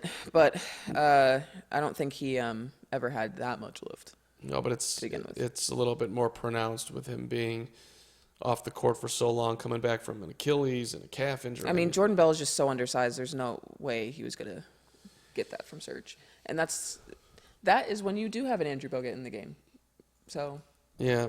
There's updating the score here. There's 9:21 to go. It's 100-89 as we have a timeout on the court. Timeout, Toronto. Kawhi, look at that balance. 24 for Kawhi, 18 for Danny Green, 18 for Lowry, 14 for Siakam, who carried him. Siakam was 6 for 8. He's now 6 for 14, so he's missed his last 6. And then 12 for Marcus Gasol, who we haven't seen in a long time. No, we haven't. You're right. Yeah, his performance tonight's been here and there. He's made some weird decisions. He was really big in that game 1. He had a couple of those double teams on Steph where he just stuffed the ball when Steph was trying to pass it, and it feels like since then he's been sort of not as present. Yeah, and he did well in the first quarter. So. Julie Jean Collado just followed me on Twitter. Congratulations, Julie Jean. Thanks for following at the Carm. I'm assuming you're watching. She just followed me too. I see. I'm assuming. Thanks, Julie. See, I'm assuming you're watching the live stream. You are. You follow us. We shout you out. That's what we do here. We appreciate it. Thank you very much. Fred VanVleet, 8 points in 25 minutes.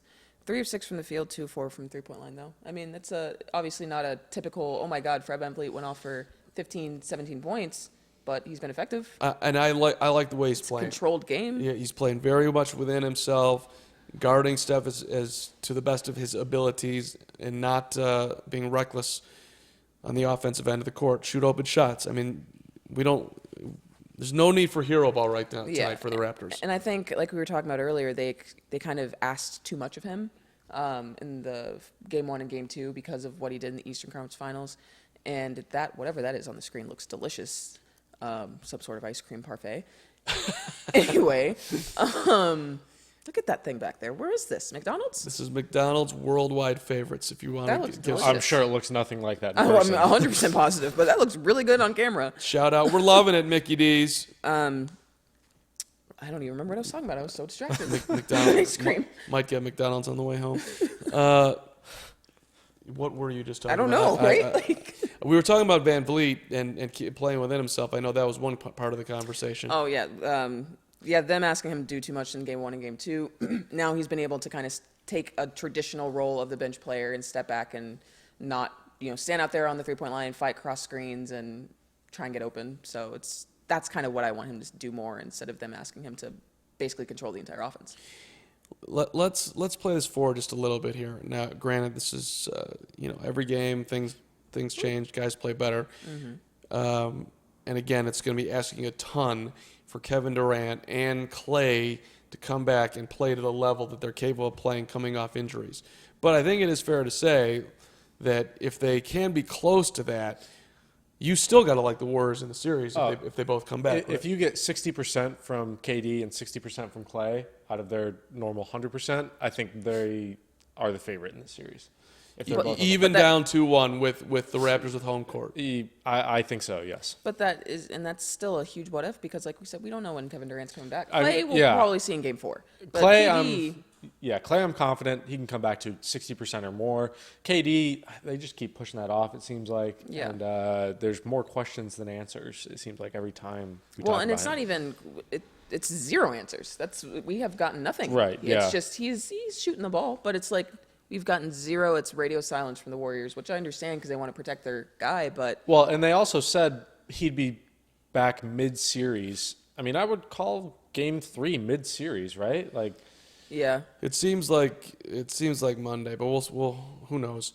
I got to tell you, this is as the Raptors have the basketball and they're up 11, 100-89. 3 ball by Lowry, a round and out rebound to the Warriors. This is he was looking for that lob to Jordan Bell, Draymond Green, and that was a terrible possession to do that on. What I want to get out here is that look, we're under 8.5 now for the fourth quarter, and the Raptors have had the luxury of sitting Kawhi all this time. Yeah, that's a good point. Yeah, and they're gonna I mean, I thought that they'd called the last timeout to get him back on the court, but nope. It was just they wanted to discuss something. Quinn Cook for 3, no good. Rebound, Siakam. So you're going to get in Kawhi now at the scorer's table. You're going to get a very well-rested Kawhi coming back in here. And a non-rested Steph Curry. Who's Missed.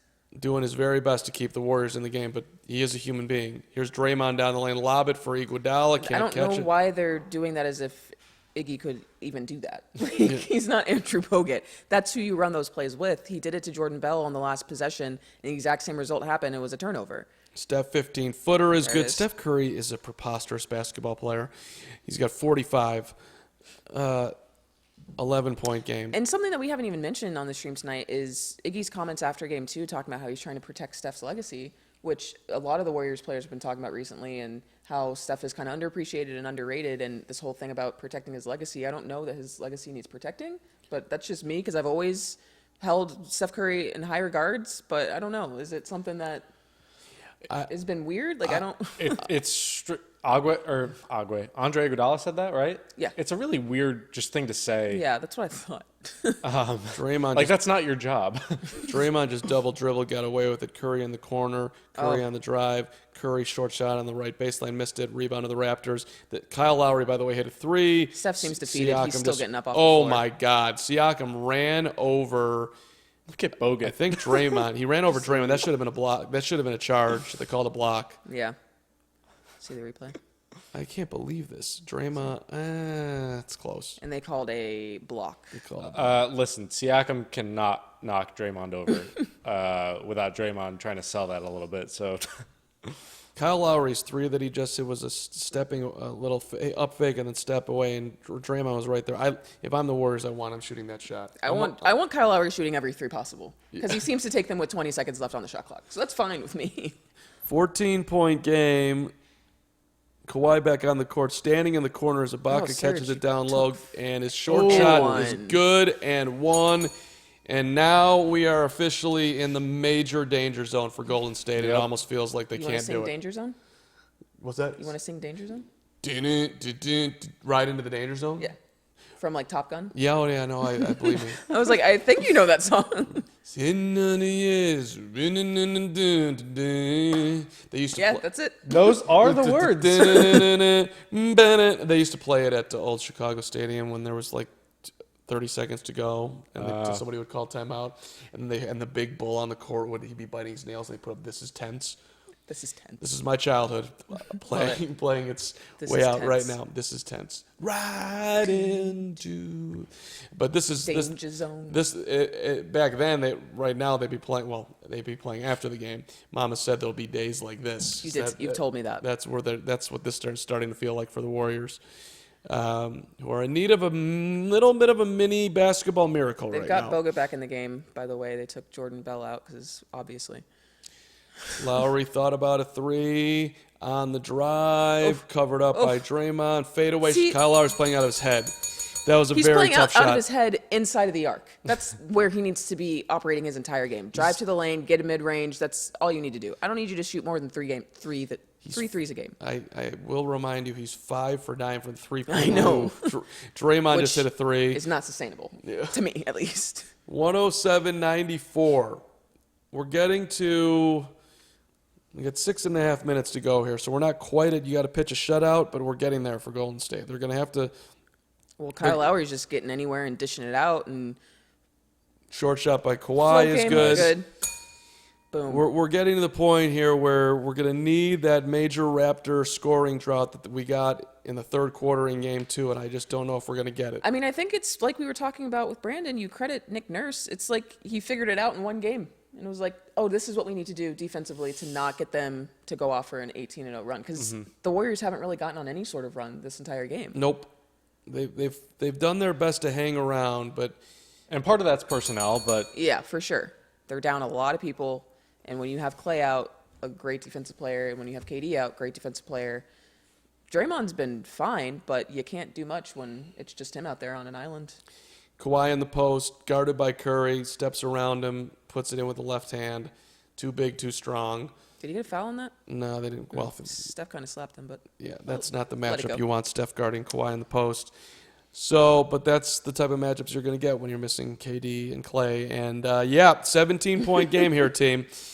This one is looking like we're going to have the Raptors back up 2-1 with home court. But even like we said, like we're not. It's not if you're the Warriors, you're not really stressed, are you? I mean, I think you're a little stressed. I mean, if we're really assuming depends Clay is on- back in Game 4. Clay was so close to coming back Yeah, tonight. I mean, he was active. It wasn't like he was literally. He could play right now. Honestly, he's activated. Like they could throw him in for the last 5 minutes if they were like go off and score 18 points. But obviously, they're not going to do that. So I think we'll get him back in Game 4. And obviously, they won Game 2 with him going off in the first half. So I don't think that you, as the Warriors, should be too concerned because I think you go in, you make adjustments, and then you figure out how to game plan for the Raptors for Game 4. I don't know. Yeah, it's long series. Anything's possible. Tonight's biggest disappointment for me, for the Warriors, this is a big letdown game from Boogie. 1-7. Yeah. You needed Boogie to play big, and he just has not been able to do it tonight. And you're asking a lot for a guy coming back from injury, been out for well over a month. His third game back. First NBA Finals ever. First NBA Finals ever. But First playoffs ever. The one thing I will say that might make me a little bit nervous about losing this game if I'm Golden State is that you're giving back up that home court and the potential of playing that Game 7 if you force it that far on Toronto's home court. I front feel of like Drake, yeah, who's noticeably those not fans here. getting a Game 7 in the finals, they're going to be Wild. incredibly loud and excited and energetic, and it'll probably be the best home court advantage all year for the Raptors. Speaking of home court advantage, this is the cheapest ticket of the finals so far. Tonight was? Tonight was. I don't remember what the price was, but I saw a tweet saying that this is the cheapest. Interesting. Yeah. Well, look, the in Warriors. one of the last games in Oracle too. If you told the Warriors right now, hey, we'll give the series is going to end up with a Game 7 on the Raptors court, they would sign up for that all day. Tell me that we can have KD at 73%. Yeah, you still give them a good chance. They're not going to be afraid to go on the road in a Game 7. This team's got way too much Firepower. championships experience and all that. But the question is, can they even get there? Like, that's how I'm looking at it. You don't think they can get to a Game 7? No, maybe not. Maybe not. Like, Is that assuming that like you got to get through? You have to win Game 4. Okay. You're in a pretty much must-win situation. I mean, I think they'll win game if this game holds. I imagine Clay's going to play in Game 4 because, like we said, he was so close to playing tonight, and I don't imagine Clay is going to allow the training staff to just keep him out for 2 games in a row in the finals, because he puts everything on the line for this team. I feel like he's right up there with Steph. Like, he loves this team, so I think he'll come back for Game 4, and I imagine that the Warriors will have a similar game like they had in Game 2. If the Warriors could make a trade right now and say, hey, can we get an extra day here and then we'll just go a quick travel and play Game 5? That's also true. They would love it, but this one's going to come quick here. They're going to get off the court tonight, one day off tomorrow, and they're back at it Friday night. At least they're at home, and they don't have to go back to a hotel. They can go back to their houses and chill, but it is still one day. Go right to the stim at home, whatever they're going to do to get the ice, the stim, and everything else they're going to do. He was saying that Jonas Jerebko in the game. Jerebko fakes a 3, Jerebko in the lane. Very Jerebko slow moving. swatted. All of that was like he was moving in sand. Jerebko comes in and just gets He telegraphed every single rejected. thing he was about to do. This is Poor guy. he gave it a run. Oh man. And Ibaka's had a couple big blocks tonight. He has. Let's see if there's one miracle left here. Steph, Draymond's wide step open. back 3. Nope. Rebound Jerebko. Draymond, Backpack 3 on the Draymond. way. Got it. There it is. Ooh, okay. That's who he should have. Draymond was wide open on the first shot that Steph took. He should have passed it to him. He was wide open. Draymond's. You needed more offense from Draymond tonight. And I don't think they were. I mean, how many shots did he even get? He's taken 12 shots. He's got 15 points. Yeah, I mean, Lowry in the post. Kawhi, not the guy you want shooting the basketball Not for at Golden all. State, and he hits it. 113-97. now it's down to it. Steph working on Kawhi, crosses him over in the lane. Layup on the glass did not make it to the glass. Blocked by Kawhi out of bounds. Golden State will keep it with 13 to shoot. 15 from Draymond, 11 from Iguodala, who was sitting. Wow, that was a hell of a block. Iguodala's or Ibaka. Ibaka came is over and 5 got blocks, 6 points. That's a great performance. How many rebounds? Does he not have rebounds? it. Kinney for 3, no good. Rebound to Kawhi. You're not in a hurry. Toronto. Kawhi working one-on-one in the lane. Layup. Missed it. Another missed layup for Kawhi. That was He's a little missed a more few of contested. those. Ahead of the field, Jerebko gets it poked out of bounds. buddy. Got Jerebko. Oh. Take him out, coach. Jonas Jerebko. I got a Jonas Jerebko story for you. All right. Well, hold on. Do you remember when Jonas Jerebko? Let me just make sure I have this right. Do I remember when? Jonas Jerebko. Do you remember when he was a Detroit Piston? And I don't. Well, Jerebko was a Piston, and they were playing the Bulls. Just hit a 3. Jerebko hit a 3. Yeah. At Jonas Jerebko hit a 3. Jonas Jerebko's trying to get that money as a free agent this offseason. 113-100 coming up on 4 minutes. Huge shot. 13 points is manageable for Warriors, is it not? It's 4 remotely minutes? doable. I think their win probability percentage is about 4% right now. Let's see.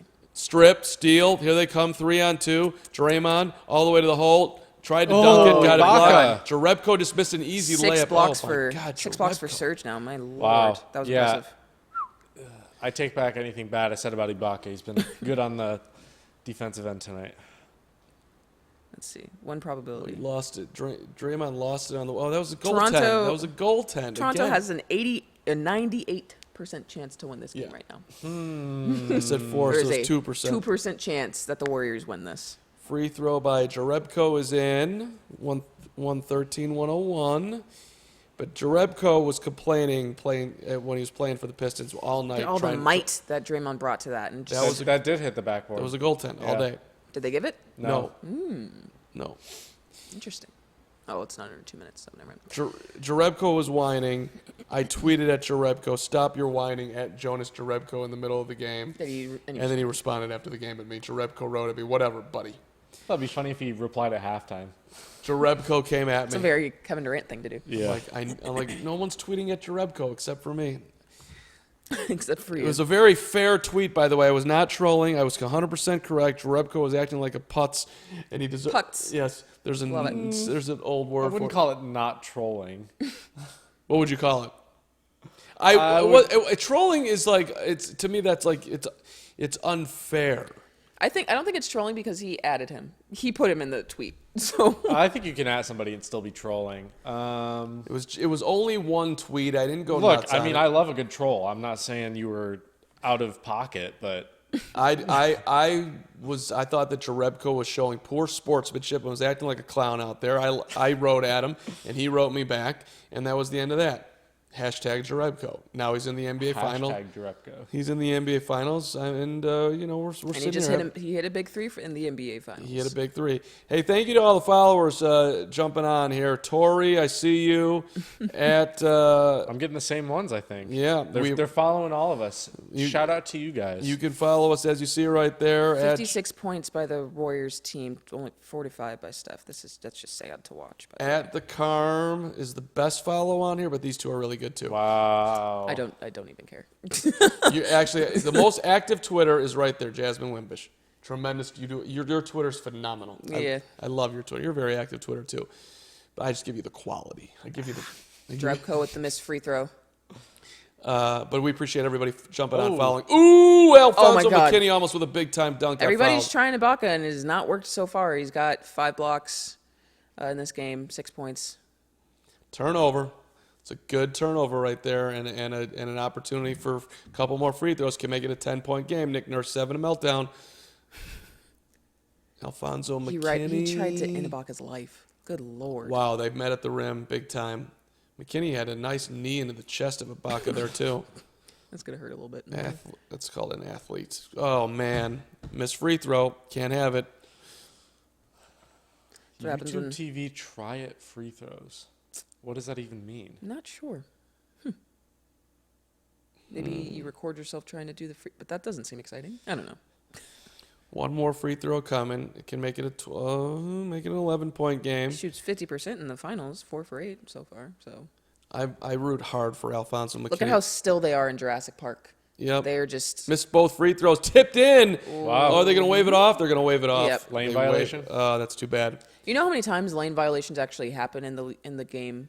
Like, They usually and they don't ever call them. they don't call it unless something happens as a result of the lane violation, which I think is dumb. equally stupid. Yeah.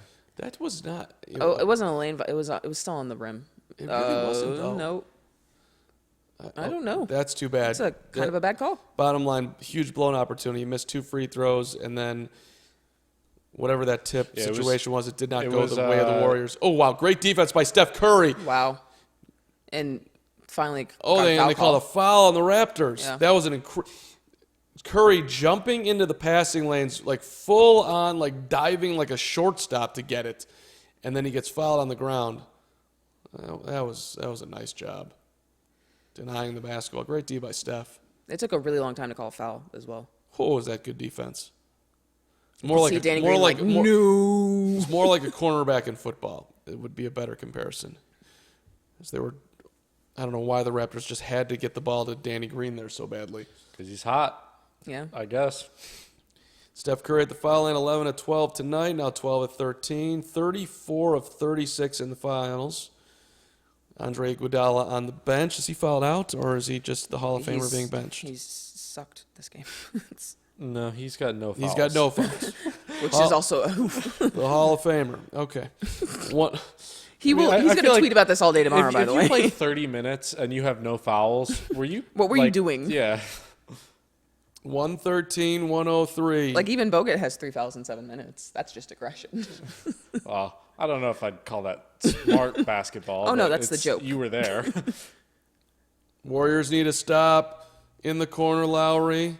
Lowry dancing on the dribble, now 40 feet away from the hoop. Oh. Gets it down low to Gasol, fadeaway shot, Gasol, who good. we haven't heard Wow. from in, I feel like, since the second quarter. That's a back-breaking shot right there for the Warriors. Draymond on the drive, looks for a shooter, finds Jerebko for 3. Nope. Rebound, Gasol gets it stolen by Steph. Oh, he traveled. Caught you slipping. That was a double dribble, was it That not? was a double. That was a travel, double dribble, something. Get the ball out. Wow. Jump ball. Oh, God, this is going to be a great jump ball. Kyle Lowry and Steph Curry. Yeah, wait, wasn't that a blatant double dribble? He something. leaped into the air and then put the ball on the floor. I think the refs are just mesmerized by how creative and whatnot, every funky thing that Steph Curry does. That was great hustle by Steph getting on the ground and getting a jump ball right there. Yeah, I'm not sure how Kyle Lowry didn't get that out sooner. So they're going to jump it up at midcourt. Kyle Lowry. Steph is hunched over. He's a laboring man. How many minutes has he played? Man. Steph has played 42 minutes tonight. Steph is going to play. Kyle Lowry's played 41. But very different. But very different. 41 and 42 minutes. Yeah. Steph's got 47 points in the game on 14 of 31 shooting. Kyle Lowry has 23. 47. Wow. He's got to get to 50, and they might lose this game. That's very unfortunate. I think they're down to about a 1% chance here. Let me see. Maybe still at 2. I'll check for you. The tip is Steph wins the beats tip. him on the tip to Draymond. Draymond's looking for Steph. Can't find him. 98.8% chance that Toronto wins this game. Bogut up top. Draymond. Shot clock. Draymond driving. Draymond layup. There it is. Great job, Draymond. Screaming at the officials. Wants an and 1. Didn't get it. 10-point game. You got it. Okay. 10 points, 2 minutes. Pitch a shutout. That's all you got to do here. I'm here for the entertainment. Let's go. One stop, Warriors. Kyle Lowry guarded by McKinney. I like this matchup. Big long guy He guarding needs to a go to the short rim. dude. Yeah, there you go. Lowry to the Straight rim. to the hole. Lowry got cut off. And then he comes. good luck for Van Green. Vliet for 3. Nope. Oh, Van Vliet. come on, Bogut. You got to get that rebound. Bogut lets the ball go right back to Van Vliet in the corner. Boogie wouldn't have let that happen. That's a bad job right there. And no And shot. now Lowry gets fouled. Oh, no, was he Foul on the standing on the floor. line? No. He's fouling him. Yeah, Bogut, that's a... You need to be taken out of the game. I'm trying to You can't root. let that happen. I'm trying to root this in for you, Golden State, as best I can. Let's see. Let's see what we got here. Okay, so hands all over. McKinney's got hands all over him. So go reach in. But they're not in the bonus, so now they are.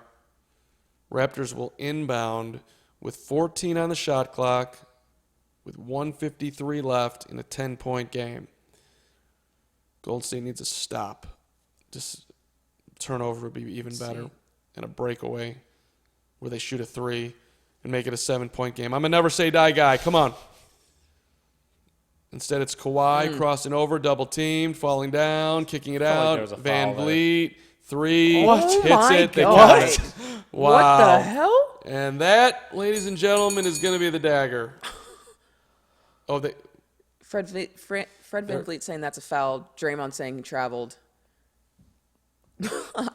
Wow. Let's see here. Kawhi crossed it over again.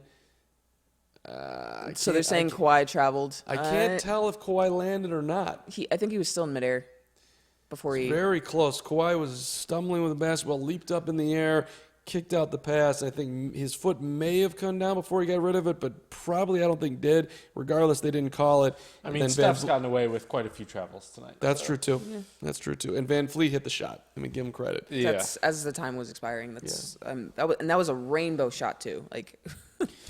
Feels like he's hit a couple of those rainbow shots these playoffs. Yeah, he has. I just always remember the drive to the rim where he just literally just chucks it up and he's falling to the ground and it just goes in. Who's the MVP tonight for the Raptors? Is it Kawhi with his 30 points? It's just I feel like it's a quiet 30. I think I almost got to give it to Kyle Lowry or Danny Green. I think it's a team effort just because you listed every Yeah, I mean, player. look down the I give it to Danny Green. If you look down the points, 30, 16, 14, 18, 23, 11, like there were a lot of people who contributed to this one. But, I mean, Lowry, outside of the ones we ragged on him every single one of those shots he took early in the shot clock. But outside of those, if you take those away, he had a pretty good night. But again, Danny Green, 6 of 10 from 3, which is he's shot that was the a game ball changer. So much better than he has the entire series and in the playoffs in general. Like 18 points plus 11 on the floor. He didn't try and do too much. He wasn't turning over the ball. He only had 1 turnover, 5 rebounds. Yeah, him coming in definitely adds a little wrinkle for the Raptors and another addition, especially if Kyle Lowry doesn't play well. He played well tonight, but if you can rely on Danny Green to knock down a couple of those threes every game, I mean, it's beneficial for them. The Raptors have gotten great contribution from 7 players tonight. Siakam early, Kawhi pretty much all night, Marcus Gasol intermittently, there's a word. Kyle Lowry's been great. Danny Green from the three-point line. Serge has had some big-time blocks. He's got 6 of them tonight. And VanVleet just been solid. And that 3 right there, probably the icer. Not that they needed it, but and Steph's out of the game. And the Warriors have punted. Yeah. The Warriors have punted guys that I've never seen before playing basketball around the court. Who the hell is 15? Nice that they get some finals run. That's cool for them. We've got a Jacob Evans in the game. We've got a Damian Jones is out there too. And for some reason, Marc Gasol's still on the floor. And the Raptors and everybody. Why? Let's send in the reserves. Why? Nick Nurse is known to do that. Nick Nurse keeps his guys out there for way too long. Kyle Lowry played 40-plus minutes tonight. Like, come on, sit him. Yeah, you would think that the Raptors would take a foul and get all their guys off the court. They're like just playing. They're like, let's do it. Okay, I think this is Kyle Lowry's like, come on, why am I out here? All right, he's waving to the bench. He's looking at Nick Nurse like, let's go. Yeah. Nick's like, it's 121-107. To me, it's not completely over to the NBA Finals. They could still put Steph back in the game. I don't know, man. Like, I'm actually. He's really not taking anybody out. Paranoid coach of all time. I mean, I'm a little bit surprised. Like, and they're looking over to the bench to see Kyle's coming out. So he requested that.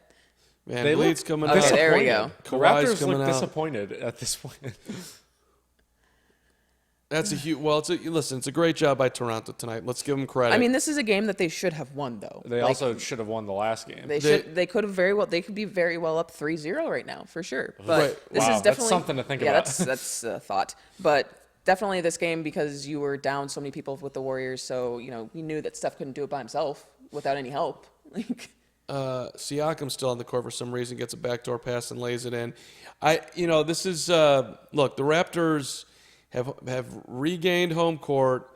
Clay's coming back. We don't know what he's going to be. We don't know if KD's going to play. Kevon Looney is out. I mean, to me, the Raptors are a heavy favorite to win the series right now. The Raptors are? Yeah, I would call them a significant favorite. I disagree. Wow. I don't know. I might call them a favorite. Definitely not a heavy favorite, and I don't even know if I call them a favorite. I just don't. I think. Wow. Again, this is the whole reactionary to one game thing. You have to put it into context. Hey, Jeremy Lin got some PT. There we go. I don't. Jeremy Lin's like, you have to put it into context. You don't have Clay, you don't have KD, and they played a very good game 2. They went off in the third quarter in game 2. Who's to say that's not going to happen again when Klay Thompson, I think, had 17 points in the first half in game 2 and then had an equally good second half in game 2? Like, that takes a lot away from what the Warriors are able to do if he's out. Okay, you're more optimistic than I am. It's not optimistic. It's just facts. Like it's literally just Steph and nobody else. There's not another all-star out there with him that's consistently putting up points. But Draymond that Green, also sure. speaks to even once Clay's back. I mean, how much do the Warriors really have? But I mean, they won game 2. The way I look at it is, yeah, maybe the Warriors don't have that much, but I don't think you can expect every single Raptor to show up like they did tonight. Well, hold on. Like my point on the optimism, you're optimistic that Clay's going to come back and be able to be close to Clay, and that KD will be close to KD. I have no idea if KD's coming. I'm thinking of the mindset without KD because KD hasn't played yet, so I'm throwing that out the window. It's just Clay coming back. So you're just optimistic that with Clay coming back, you think that he's going to be close to what he is, and I'm extremely skeptical. He was this close to playing tonight, so either he's downplaying the injury and the Warriors are doing the same, just like they've been doing with Kevin Durant, or they were really just wanting to hold him out because they were like, well, if we lose this game, we can go tight up game 4 and then go back to Toronto. I mean, I don't know. It's a hamstring injury, though. It's going to be. Look, I think he can probably figure out a way to be somewhat effective out there. And if I'm trying to be optimistic about it, but he's not going to. There's no way he can be 100%. By the way, Kyle Lowry was playing with his shoes untied and hitting shots. Yeah, he was. That's odd. Also dangerous. I mean, but he's had today off. He had yesterday off. When was game? I know, was but Sunday. He's had time off now. It's not like he's waiting a day like these guys are. That's true, but if it was the regular season, he's probably out 2-3 weeks. It depends on the severity of it, though. Yeah, no, look, he was saying that it was feeling better. If they didn't play him tonight, maybe they were being. He was practicing today. Maybe it was precautionary. I mean, he was minutes away from being cleared to go. But basically, with the exception of the third quarter in Game 2, the Raptors have outplayed Golden State in the series. I mean, right? Yeah, but I mean, with that, the Warriors almost won. The Warriors did win Game 2. Yeah. Right, they won Game 2 off of that. So off of a quarter and a half. Off a borderline. Look, so that just shows you. I mean, the Warriors just need a little bit. Like the Warriors just need to get Clay back. Yeah. And it's not. I just don't think that the Raptors are a heavy favorite to win the series. Like, I think that's such a bold statement, and I'm proud of you for sticking by that. But like, to say they're a heavy favorite when the Warriors put out Steph Curry, Draymond, and a bunch of but you're lesser players. You're only getting Clay back, and maybe but they need. Game okay, 2 let me put it this way. In my mind, I would bet a good chunk of change that the only way that the Warriors pull this series out is if KD comes back and he's close to KD. I don't think they can win it without him. Okay. That's how it feels to me. And I mean, maybe we'll see KD on Friday night. I hope we do. It would be tremendous entertainment. I am for give me all the drama. Let's go. But yeah, I think they need him. I mean, I think they'd want him to come back at home versus saving him to go and fly to Toronto and play in Game 5, right? I mean, that makes more sense. Sure. I mean, maybe he needs the 2 more days. Maybe he needs Saturday and Sunday to. I mean, damn, he's been out for a month. Right. I mean, I don't know. But I'm sure he's looking at it like, if there's any way, shape, or form that I can possibly be out there, I'm going to do it. Right. Mm-hmm. But I mean, who knows KD's mindset? It's a mystery. It's always a mystery. Yeah. We know Clay's mindset. He wants to play. Get me even out if he's there right half now. dead, according to Steve Kerr, which is a weird thing to say. Yeah. How are you half dead? And to your point, look, the Raptors played a phenomenal basketball game tonight. Mm-hmm. Phenomenal game. They shot it 52.5%, 45% from 3, 95 from the line. How many times they turn it over tonight? 14 times. To 13 for the Warriors. To play devil's advocate, some of these things are the things we said in Game 1 that aren't sustainable for the Raptors, and they're doing it again in another game. So, I don't know. Maybe I still think the Warriors are the favorites in the series. But to your point, my God, you think they're the favorites? Wow. That's impressive. I just don't want to read a lot into this game. Like, yeah, it was a blowout, and the Raptors played phenomenally. But to use your word, sustainability, I don't think that you're going to get that amount of production from Danny Green every night just because he hasn't been able to be consistent throughout the playoffs to do that, for me to be proven wrong on that. But the Warriors were down so many people tonight. Like, I just don't understand. Going into this game, everyone was like, well... No, we were all saying that if the Raptors were going to win the series, they had to win tonight, and they did.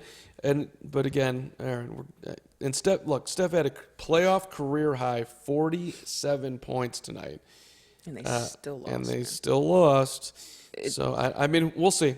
Look, I'm super excited to see you all on Friday night. I know you are. Who does not want to spend a nice Friday night with the old NBA Finals? And yes, subscribe if you're just checking us out for the first time so you get a reminder that we're on, so you can enjoy the game with us as you either watch it from your palatial estate or if you can't see the game, we'll give you the action as best we can going along. And it was tip your cap to Toronto tonight. They played a great basketball game, no doubt about it, and to Steph. Yeah. We'll see if Clay comes back for Game 4. That's a huge determining factor moving forward. Do you bring Boogie off the bench in Game 4? Yeah, I imagine they'd probably go with Bogut. Bogut because I think you do it by a game basis, and Bogut played better tonight over Boogie. Boogie played better in Game 2, so he warranted getting the start tonight. But I think you go to Bogut. You start and see. But again, it's about minutes. I expect Clay to be there, but if he's not there, do you start Quinn Cook over Sean Livingston? That's a nightmare scenario, but I think you probably do. I think you start Sean Livingston just for defense. Okay. In length. All right. It's bigger. I mean, it shows that, we've consistently said that this is the most depleted bench that the Warriors have had in their dynasty run, and tonight definitely showed that unless their star players are on the floor or doing really well, they're not very deep in relying on being able to consistently rely on guys. I mean, I don't think we'll expect as poor of a performance from Andre Iguodala in Game 4. He was noticeably very absent. Yeah, he came around in the second half some, but it was a very slow start. And I think you need to get more from Draymond too. 17 points, 7 rebounds, 4 assists, 2 steals isn't terrible. I mean, that's a I just don't know hell of a line. You can expect much more on the offensive end from him. I think it's defense. Like for me, Andre Iguodala, it's not offense, it's defense. Like I feel like in Game 2 and 1, we were constantly saying like, damn, there he goes, like chasing after a loose ball, or he's got his hands in some play. I just feel like he's all over the place defensively. Offensively, that'll come, but they gave up 123 points. Yeah, that's probably the biggest thing. I mean, at the end of the day, the Warriors' defense has got to be way better. There's no way they can win games with Toronto with the limited fire, with less fire that they have right now, and with Toronto scoring 123 points. We appreciate everybody, by the way, for subscribing tonight. A bunch of you guys have. Thank you so much. We will do our best to entertain you always. That's what our goal is here, is to enjoy it. And, and we got great videos going up all the time. So, again, congrats to the Raptors. What's your prediction right now, Josh Wilson? I want to hear them. I still think the Warriors win this series, and I think they win the next game. Warriors in what? I'm going to go Warriors in 7 now. Warriors in 7. Okay, the Raptors win one more game. What do you got? I think the Warriors will win this in 6. You think they win the next 3 games? Yes. Ooh! Unless this is a lineup that they're going to be running out for the next 3 games. All right, so you think Clay comes back, they win 3 in a row.